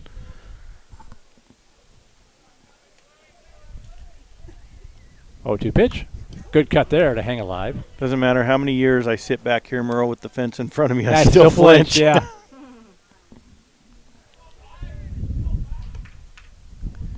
Speaking of bouncing back, remember the year where Garrett Jones broke his hand, had surgery, and came back in time? Back and played. Yeah, came back and played. 0-2 pitch. Low and away in the dirt. The throw down to third, and it is not in time. Advancing behind the throw is going to be good, but that was pretty close at third. It was, and he was just reading ball in the dirt and going. It looks like he may have jammed his ankle going in there, but that was a great read by Clayton down there. And a great follow-up by, if I forget his name one more time, by Gilbert at second base there.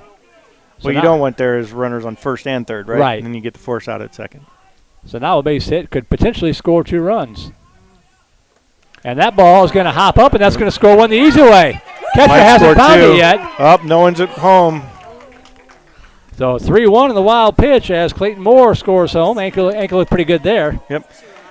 And these are the little things in baseball that Clayton just did. He caused havoc right there on the base pass. And what people didn't notice is, so ball in the dirt, he goes from second to third. But that curveball bounced up. It looked like it's coming down to the catcher, but Clayton picked up on it.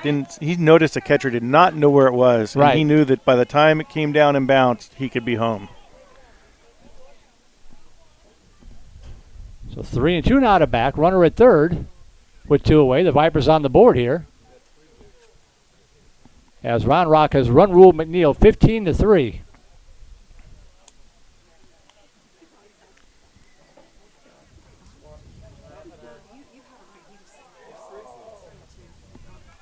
Question on the count here. Well, I think it was 2-2 before. Now it's 3-2. Yeah. So count is full. With Gilbert at third base. Good piece of hitting. Back's battling right now. Yep. Good job. Great at bat for him right now. If nothing else, they have made Valadez some pitches this inning. It's been a difficult inning for him. Swing and a miss, strike 3, and the inning is over. So Valdez gets out of it with giving up 1. Right. Vipers got 1. I told you that's what they needed to do, so good job.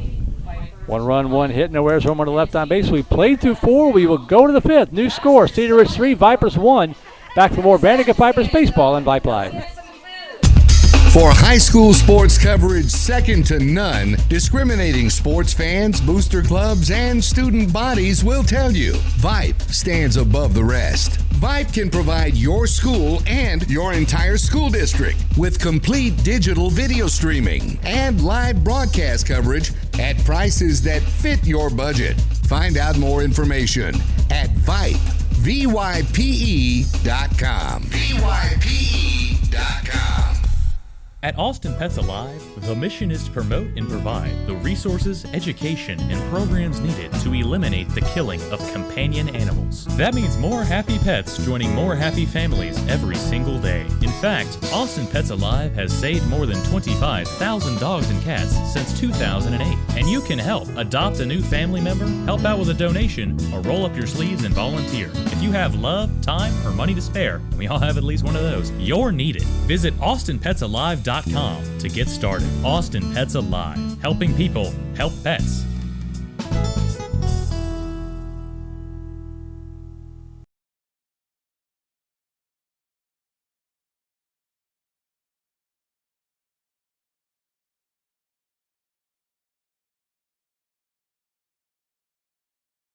Three-one ball game.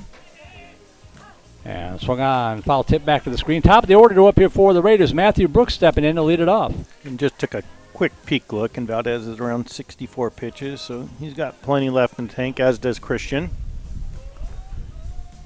Swing and a miss, strike 2. Christian settling back in, and if I could say one thing, and I'm not even saying that he was a little down, but he might have been because we didn't pay much attention to it. That was his first earned run he gave up of the season. That's true, yeah. I don't think he thinks of that, but you got him in the back of your mind. Slapped over to the left side. Moore gobbles it up. And high throw, throws it into the dugout. Rounding first, heading for second is going to be Brooks, and he will pull up there. That's routine plays that you got to make at the 25-6A level. okay, especially in this district. And Christian came up with it, or actually Clayton came up with it smoothly. It's a tough ball to field. I mean, the ball came up on him there, and he had plenty of time. He just rushed it a little bit, but very impressed with his arm over there. I haven't seen the kid air one out in a couple of years, and definitely has a great arm. So here's shortstop Daniel Patterson with a runner at second base. He shows bunt and gets it down. That's a good one, and that's going to be on. It's going to get on board with a single. That's weird. Christian just kind of let up on that. Almost looked like he had a play on it, and then didn't go for it. So runners at the corners now with nobody out for Tucker Allen. I'm trying to think. Where was back on that? Was it? It might have been a bunt and run. No. Yeah. He was nowhere to be found. Can you go to instant replay on that, Merle? No, I wish I could. We're not there yet. So now the Vipers in trouble here. Runners at the corners, nobody out for Tucker Allen.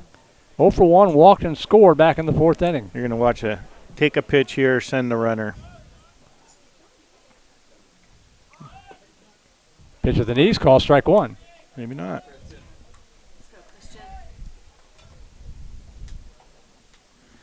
I just think this kid on third is above average speed, and you don't want to throw down right now in this situation to let another run across.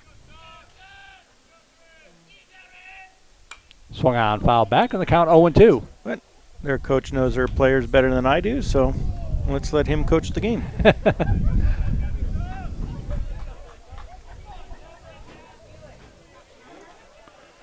Although if you're going to run on a pitch, it might be this one. Yep. Expect a curveball 0-2.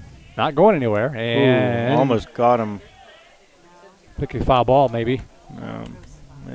Checking on the check swing, although I never agree with that on that check swing, because that when the field umpire is not on the first baseline, he does not have the best position. Right.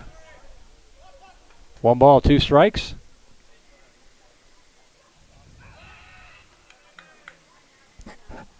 A little show-me move right there just to keep him honest over at first base. As we mentioned before, Christian has a great pickoff move. And that was going to get back to the screen. They got to play at the plate. They're going to get him. No, oh, save. He got under it. Yeah, he did get under it. Had a chance. The throw by Cannon just had to kind of get it as quickly as he could. It was a little bit on the first base side. So 4-1 Cedar Ridge. Let's not look past the phenomenal play right there by Braden. Yeah. Okay, he made that play a lot closer than it should have been. That was a great play. Fundamentally just perfectly done by him with the slide on the knees, pop-up pop-up throw, and a low throw, which is what you always want to see so they could apply the tag. And the pitch up high. The count goes full now to Tucker Allen with Patterson standing on second base. Still nobody out. And now 4-1 in favor of Cedar Ridge. Swing and a miss, strike 3. And Allen's out on strikes route number 1.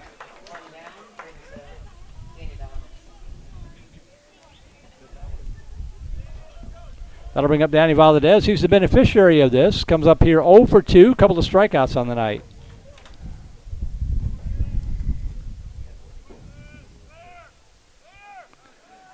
It's amazing. I just looked out to Will Gilbert in right field, and he knows where he's at right now, but that's how much the wind is blowing in, because he's not too far off the infield skin. No. And this guy could hit with power up to the plate.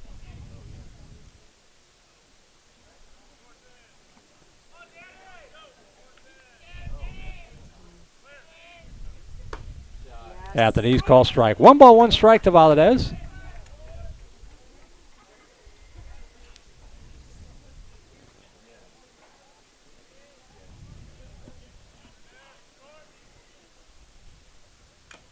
Foul tip off the face mask of Buchanan. That always feels great. Right.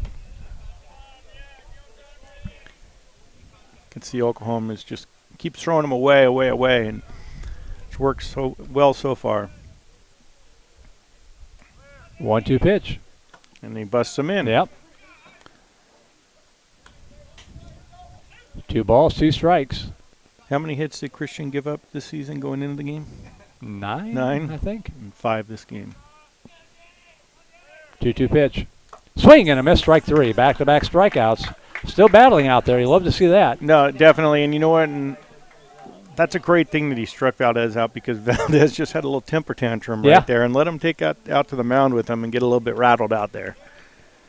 As Nick Zamora steps in, he struck out twice tonight. 2 outs now, runner at second. And that ball gets through the wickets there and going to roll back to the screen.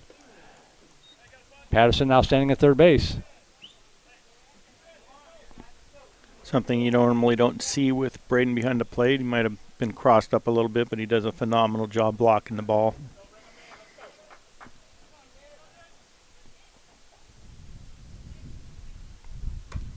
Pitch up high, ball 2.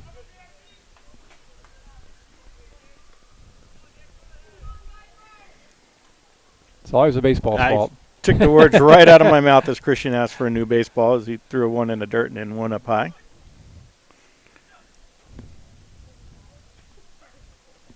Two and 0 coming to Zamora. Just missed outside. The count 3-0.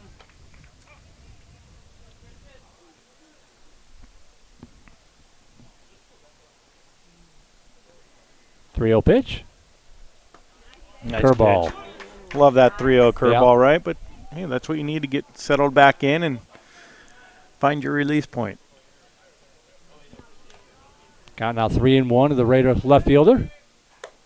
Up high, ball 4, and the Raiders have runners at the corners with 2 away. I was just going to say, you might see Coach come to the mound here real quick.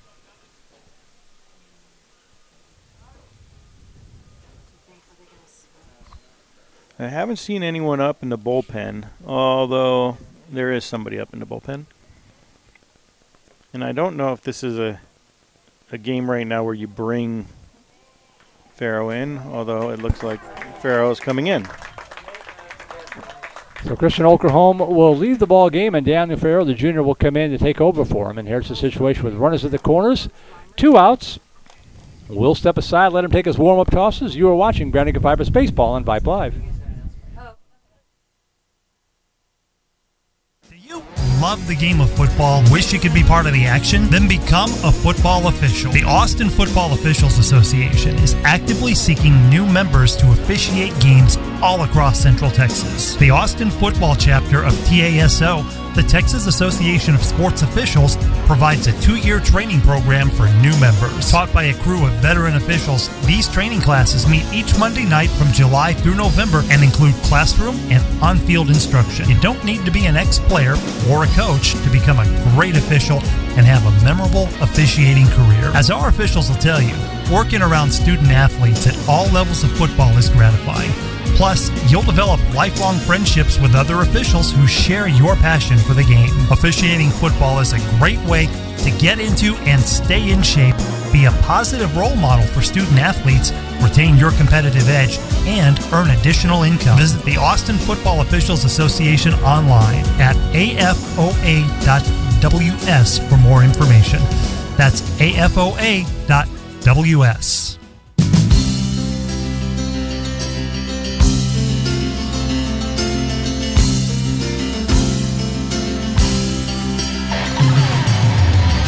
New pitcher on the mound, junior Daniel Farrow coming in, making his 9th appearance on the year, a record of 1-3, has a couple of saves in his back pocket. Pitched 21 2/3 inning, giving up 13 hits, 13 runs. Eric Reimers is on the mound. Oh, you caught. Oh, sorry.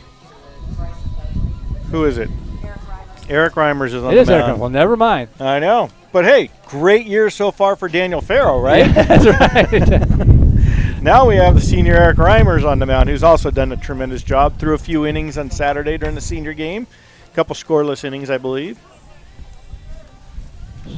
So a chance for him to come in here and keep this ball game close enough. And runners off first base, swing on, high fly ball to center field. Tyler Hubbard has a beat on it, and how about that? One pitch and you're out of the jam. You got to like that. You got to love it. That's just what you want. Get some momentum off of that and come do some damage with the sticks, Vipers. So we'll keep it here as we go to the bottom half of the 5th inning. And it's 9 1 and 2 hitters due up here. The Vipers got one back in the 4th, give it back up in the top of the 5th, so now they're trailing it by 3 once again. Yep. And this is where I was saying Valdez can't take the at-bat to the mound right now. Okay, if you're a Cedar Ridge coach, you're having a talk with him saying, look, you got a little meltdown, keep your composure, go out and throw strikes. He's going to have to get through the top of the Vipers lineup at least one more time. And Vipers are solid 1 through 9 right now. I mean, even, bottom of the order has been performing all year. So Christian Okerholm, his night is done. Gave up 4 runs on 5 hits. Not all 4 of those runs were earned, I don't believe. I think 3 of them may have been. Yes. He struck out 4, 5, 7, 8. Walked just 1, hit a batter. So, I mean, not a bad night for Christian Okerholm. He probably doesn't like it by his standards, but anybody else would, No, it's a great high school night, right? Yeah. But, he sets the bar so high. You expect, him to give up 1 hit or less every time out. Right. I could pretty much tell you it's not going to happen the rest of the year, okay? I mean, you're into the tougher end of the district right now, and it's only going to get more difficult in the playoffs. So Simon Baker to lead it off. Baker then top of the order. Tyler Hubbard's going to lead it off. I'm glad your mom's not listening tonight because I've been feeding you the wrong information. Oh, I know what I did because it is Tyler Hubbard. It's 8, 9, and 1 hitters. Yep. I wrote down Ryan Back's strikeout in Tyler Hubbard's spot on my scorebook. So that wind is definitely picking up now. So 8, 9, and 1 hitters. Tyler Hubbard, then Simon Baker and Nick Jackson.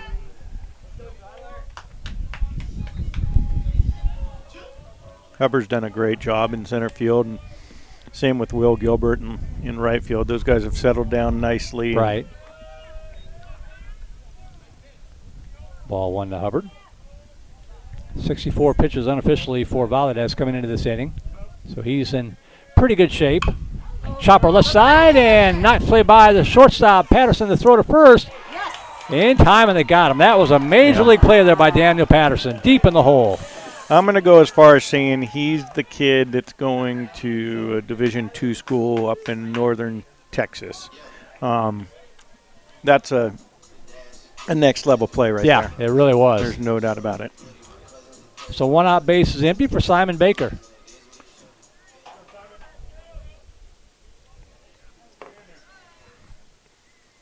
Baker being kept busy all night at second base. 0 for 1 at the plate, struck out in the 3rd inning. Swing and a miss, strike 1.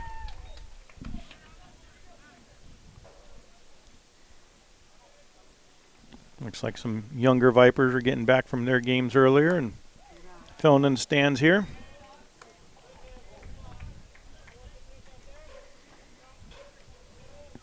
Any excuse to not go home on a school night, right? Golf foul down the right field line. 1 ball, 2 strikes to Baker.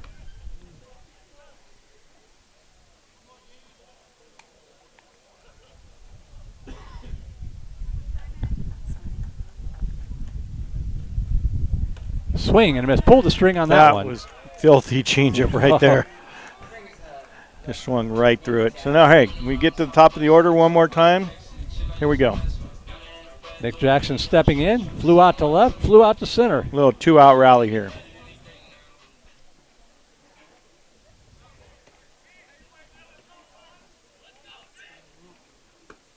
At the knees, call strike 1. I don't have the stats on it, but Valdez gets ahead of the hitters a lot. Down low, 1 ball, 1 strike.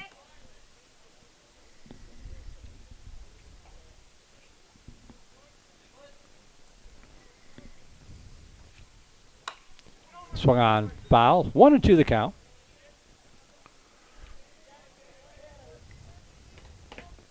He's going to see another fastball right here after that, just being so late. There's that double rock motion. And the pitch stays up high. 2 balls and 2 strikes. It's a great motion when you throw a strike after it. Right. Although every time, as long as you could deceive the hitter somehow, advantage pitcher. Swing and a miss, strike 3. And Jackson is out on strikes. And the Vipers are done in order quietly in the 5th inning. No runs, no hits, nobody left on base. We'll take a break, be back for inning number 6. You're watching Vandegrifts Vipers Baseball on Vype Live. Vype Vype Live, formerly KMAX Sports, one of the largest broadcast networks in Texas and the nation. Check us out at VIPE.com. Vype is the leader in high school sports broadcasts. We've been doing it for 15 years. 3rd and 13. Again, another reverse. Breaking tackles. Dives to the end zone. Touchdown, Rangers. 16 seconds. Really close in the corner. Rotates to Wilson. She fires the three. Oh, my God, it went in. Cavaliers pull ahead by 1. Log on to Vype, VYPE.com.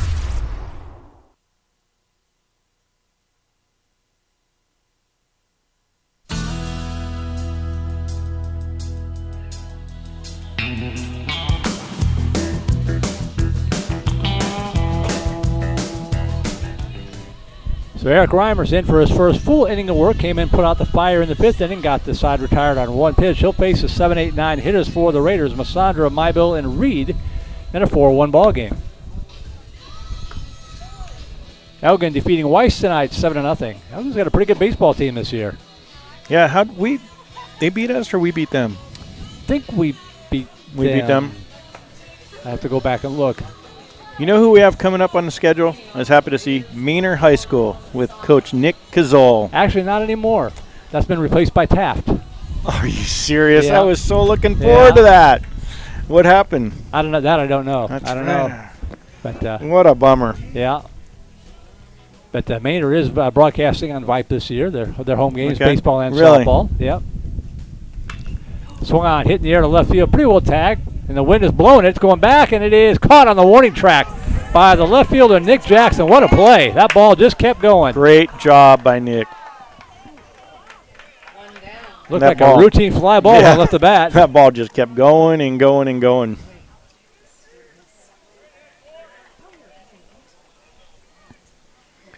If you're a pitcher right now with the wind going straight out the left, you want to keep the ball down. Yeah.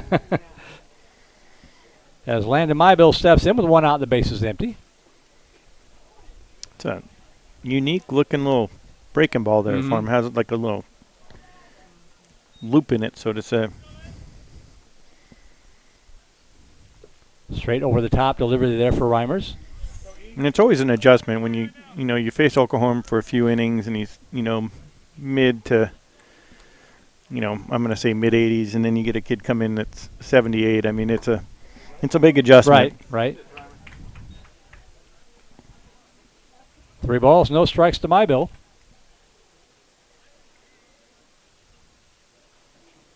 Good pitch there on 3-0. 3-1. It's a good opportunity here for Reimers.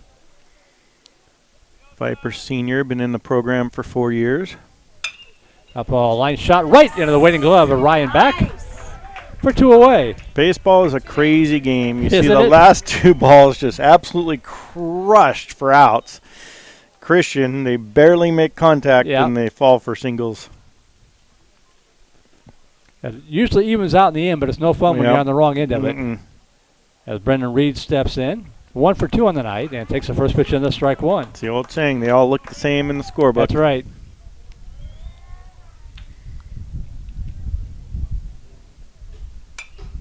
Fouled out of play to the right side, 0-2.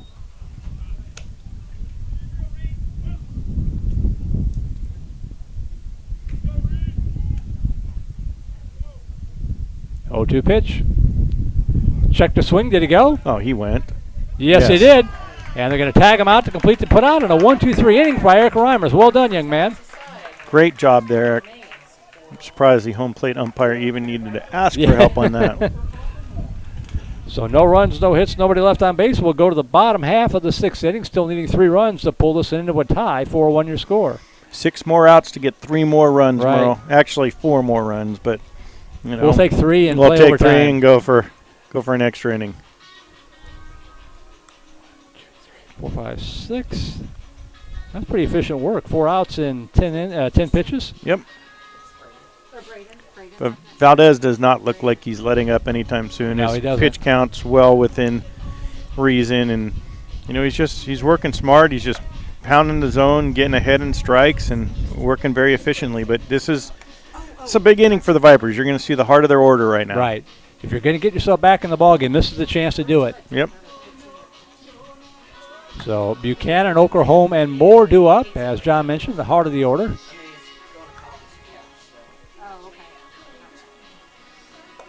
4 runs, 5 hits, no errors for Cedar Ridge. 1 run, 2 hits, and an error for the Vandegrifts Vipers. Round Rock is already in the clubhouse. They defeated McNeil tonight 15-3 in 5 innings. So Round Rock sitting at 6-2. The Vipers right now a half game behind. What's our district record right now? 5-2. 5-2.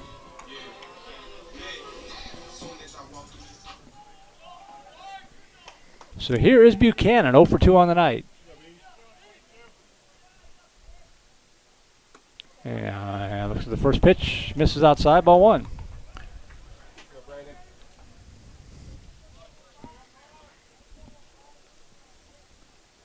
That ball ripped into center field. That's going to get down. That might go to the wall. It will. Rounding first, heading for second is Buchanan. He might make the turn at second, head to third. And he is going to make the turn. The throw is going to be coming in. It's up the line, and it's a leadoff triple for Braden Buchanan. That's what you call a next-level hitter right there. Yep. That ball was outside, and he just went with it, didn't try to do anything too much, found the gap. I was holding my breath as he rounded second. You're down by 3 runs. I know. But Well, Coach McGee saw it better than I did. I actually kind of thought he missed first base, but that's between you and me. I wasn't going to say anything. Graylin Spring going to come in now and run for Buchanan. Courtesy runner for the catcher as Christian Okerholm will step in.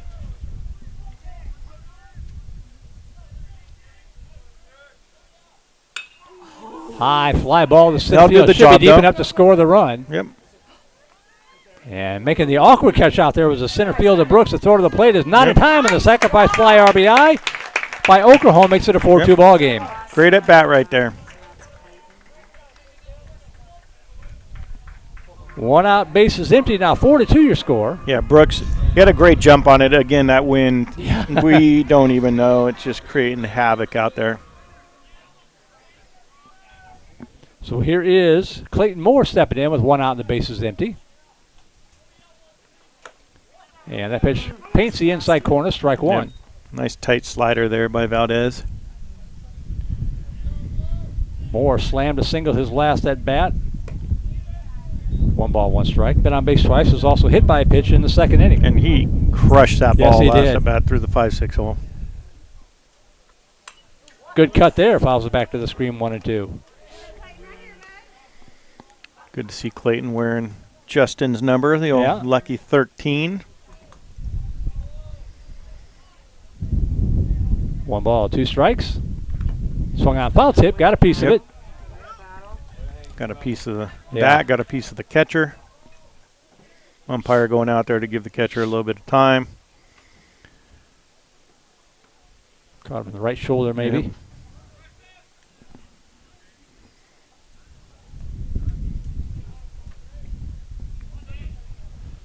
So 1-2 to Moore. Thompson on deck.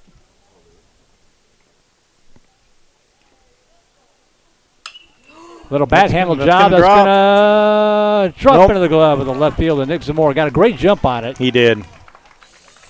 I thought that was falling for sure. I did too, but 2 out, space is empty for Thompson.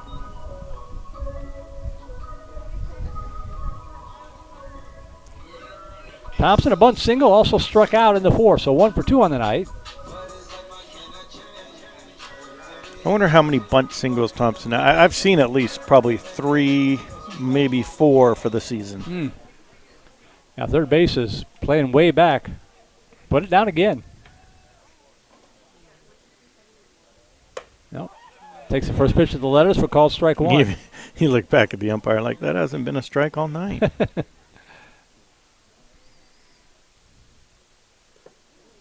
Down low, 1-1. Both catchers doing a great job tonight. Ball's in the dirt.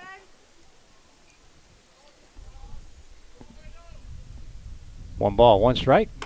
Way outside, 2-1. I think that's what you call a purpose pitch right there. He's just going to throw him away and probably come back inside this time. Just change the batter's eyes a little bit.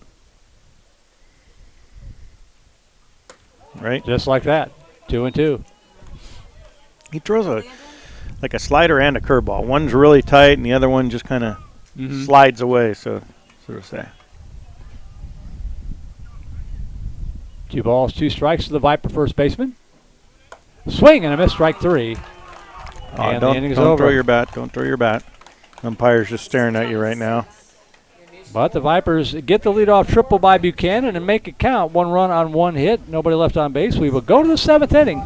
Down by 2. You are watching Vandegrifts Vipers Baseball on Vype Live. When you buy or sell a piece of property, it helps to have a friend in the business. Independence Title will pick up the ball on your transaction and take it right across the goal line. Independence is locally owned right here in Austin with deep roots in the Vandergrift community. Independence is also the Austin Business Journal's #1 title company. Work with the home team at Independence Title. Call 329-5299 or go to independencetitle.com.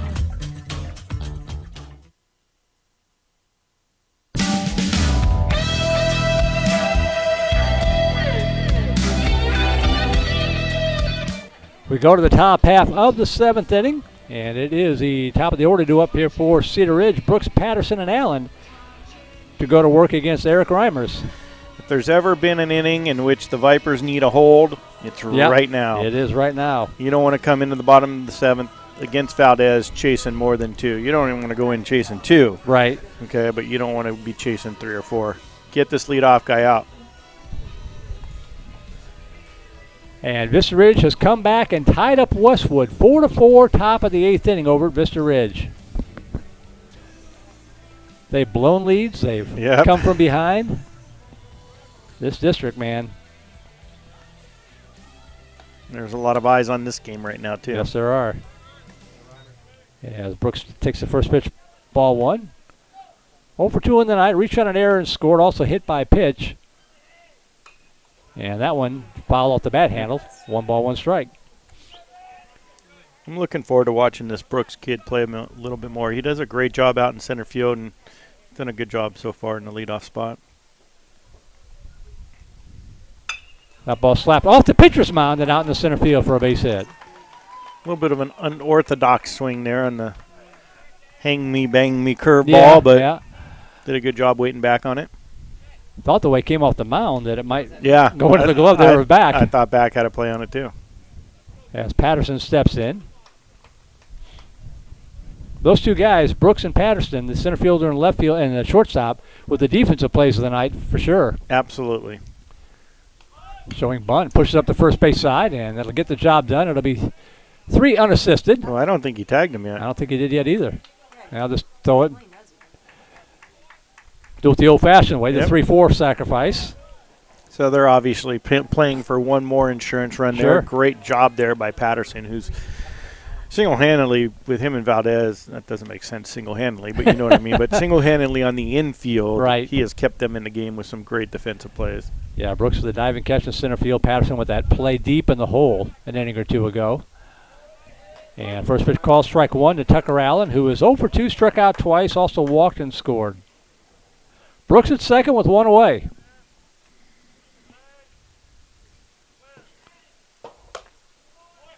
I wouldn't be surprised maybe, although he is in scoring position if you saw Brooks take off for third base at some point here.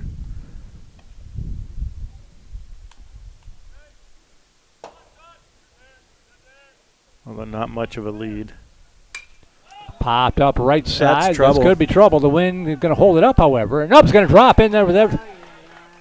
Kind of fell in between first, second, and right field. Runner had to hold a second base. That's the only good. He did. But that's a base running error right there. You got to be halfway. You could easily get back in time, but you got to be halfway. And if the ball drops, you're going to third base. So really nobody hurt except for the Vipers did not get an out in that situation. Won't be fun to watch that on film tomorrow. No. Falling between 3 Vipers as Danny Valdez steps in. Runners at first and second now with 1 away. Ooh, awful nice to me.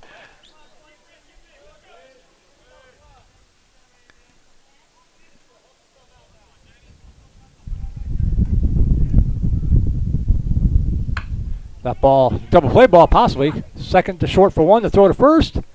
No, it came off the bat. It came off the goal. They got away with it. To throw to the plate, they're going to cut.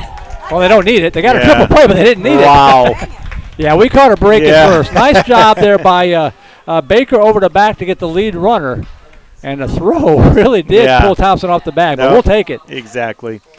And going back to, are we going to a break or are we staying here? We'll keep it here. Going back to that play at first base, it was really in no man's land. And Tom, I'm blanking who's on first base right now, but defensively? Yes. Thompson. Thompson he just didn't get a good break on the ball.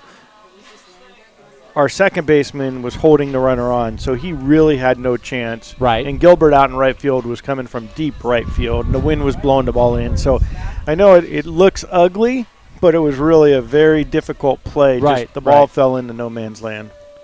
But, boy, the defense made up for it with a 4-6-3 double play. Yep. Baker to back to Thompson to keep it a 2-run game here as we go to the bottom half of the 7th inning. And that's a good thing. We didn't see a lot of double plays out of the Vipers the past couple years. And right. It seemed like, they're pretty solid up the middle right now. And, that's pitcher's best friend. It's going to help you out in a lot of crucial situations. So now let's see what the Vipers are made out of. Who's leading off here for us? It will be the 6, 7, and 8 hitters due up here. Gilbert, Back, and Hubbard. Down by 2. Need 2 to force an 8th inning. So, Mr. Will the Thrill Gilbert, one job to do here. Get on board. Get on board. How about the job Eric Reimers did? 2 1/3 innings. Gave up a couple of hits, but got the defense behind him. I like it, Merle. I like it. And advantage him, and good job by Coach McGee for throwing him behind the hard-throwing Oklahoma. Right. It just makes it that much more difficult. It normally takes a couple times, and he's been effective. I mean, what's he throwing? A total of, I think. Oh, I got him at 18 pitches. 19 pitches. And Valdez, unless the wheels just fall off the bus, he'll finish this game. He's at 88 pitches. So he's out there to finish. If he goes over 110, the Vipers win. So right, exactly, yeah. Now Gilbert steps in, reached on a fielder's choice, also walked in the 4th inning. Leading off the 7th inning, got to get on board here. Pitch down low, ball 1. It's a great take. Will knows it. He's shaking his head. Yep, that's all me right there. Mom's not too nervous sitting next to me right now in the booth. Chopper left side, just foul, 1 ball, 1 strike. Well, the nice job. Reimers did a good job in and of himself, but that saves Farrow and Buchanan both for Friday night's game. Yep. Spot on regardless there. of how this one comes out. He's thinking get 3 runs and I get the win. Joe's bunt and gets it down in front of the plate. Got a chance to beat it out, but Valdez got to it quickly, made a good throw, 1 away. I like what he was thinking. Just get off to the left or right side a little bit more. So 1 out, base is empty for the shortstop, Ryan Back. Third baseman was really deep in that situation. Yeah.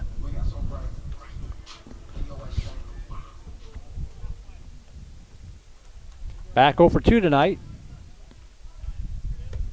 And that pitch up high, ball 1. Looking for a pinch hitter on deck, but that's what I was looking to see. Looks like Hubbard, though. It is. 1-0 pitch. At the letters. 1 ball, 1 strike. This is one of the few years that the Vipers aren't lefty loaded. Okay, so in the later innings here, you'd want to see with Valdez, you kind of want to give him a different look and bring some left-handers off the bench. I mean, I remember in 16, 17, we went lefty, lefty, lefty, lefty. I mean, but I haven't, we have a couple kids, but McGee knows his team better than anybody, and who knows?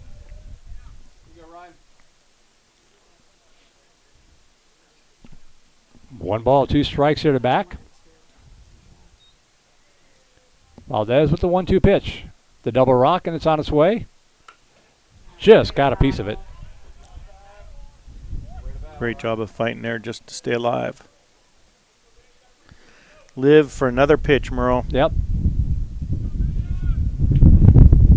What time do we go on the air Friday night? 7:30? 7:30. Well, 7:15 pregame. Okay. Check swing, drop third strike, and the tag, and there's 2 away. Give or take, depending on how long the JV game goes. So Valdez is feeling it.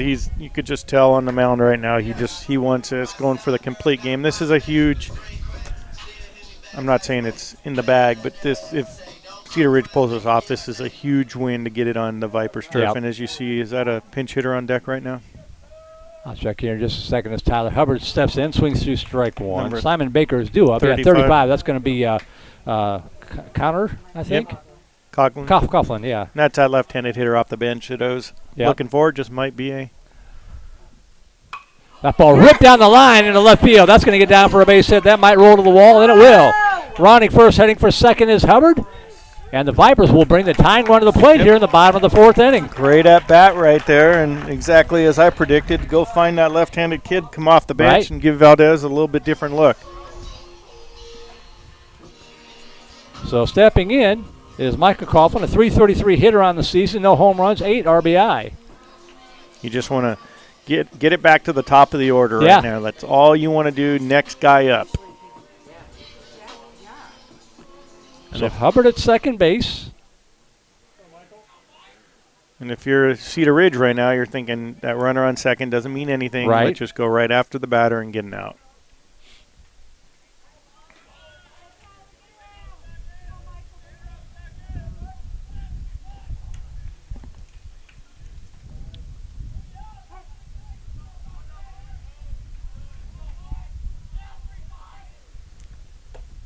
Pitch at the knees, inside corner, strike one. It's got to be difficult on Valdez, too, because this is first left-handed hitter he's going to face all night. You're used to seeing nothing but righties. Little equipment malfunction, looks like, for the glasses or glasses, something. yeah. It's the old freeze the batter moment, right? Well, I don't know how... After you've been catching for 7 innings, I don't know how clean you could get your glasses by wiping them on your pants. Oh, nice and scratched up right now. Swing and a miss, strike two. Vipers down to their final strike here. Trying to tie the ball game with that swing when all he needs to do is just put the ball in play, go right back up the middle here. No balls, 2 strikes to Coughlin. Swing and a miss, strike three. Drop third strike. They got to throw down to first, and they do, and the ball game is over. So Cedar Ridge comes into Benham Field, and they get out of here with a 4-2 win over the Vipers. That was a gem right there by Valdez. Good game to watch, fun game to be a part of, and unfortunately leaves us in a must-win situation going to their place on Friday night. But you know what? We're not going to face Valdez again, right? Okay, and they've got Buchanan who. They've got a face who's always going to be tough on the mound. And I like our chances, Merle. So Ron Rock will take over sole possession of first place at 6-2.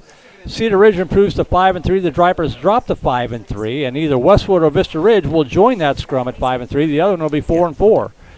So any final thoughts here before we get out of here, John? No, Merle, looking forward to seeing you Friday night. And like I said, the Vipers are still in a great spot. Their number one goal is to win a district championship. They fall a game or two out, but the number 2 goal is to make it to the playoffs. Exactly. And they're in position to do so. So again, we want to thank our sponsors, our home run sponsor, Shannon Kramer with Bartlett Realty, Silverton Custom Homes, our double play sponsors, Ranch Road Vision, our single sponsors, Independence Title, DHL and Construction, South Star Bank, Steiner Ranch Wag-A-Bag, and our banner sponsor, Trent Reynolds Baseball Development, along with our Vype Network sponsor, Academy Sports and Outdoors. Gear up this spring at Academy Sports and Outdoors. That's going to do it for us tonight. Again, a huge thank you to Booster Club President Jennifer Farrow and Vice President Stephen Miller and all the sponsors who have made these broadcasts possible. From our broadcast partner, Mr. John Prussell. Our QA tonight, Rosie Vega. Rosie, we didn't go to 11 o'clock. You owe us one. And our technical director, Suna Vincow, to the good folks at Vype Media. My name is Merle Bertrand, signing out from Benham Field here in Austin, where the Vandegrifts Vipers have fallen to the Cedar Ridge Raiders by a final score of 4-2. Have a great night, and we'll see you Friday night for more Viper baseball right here on Vype Live. Good night, everybody.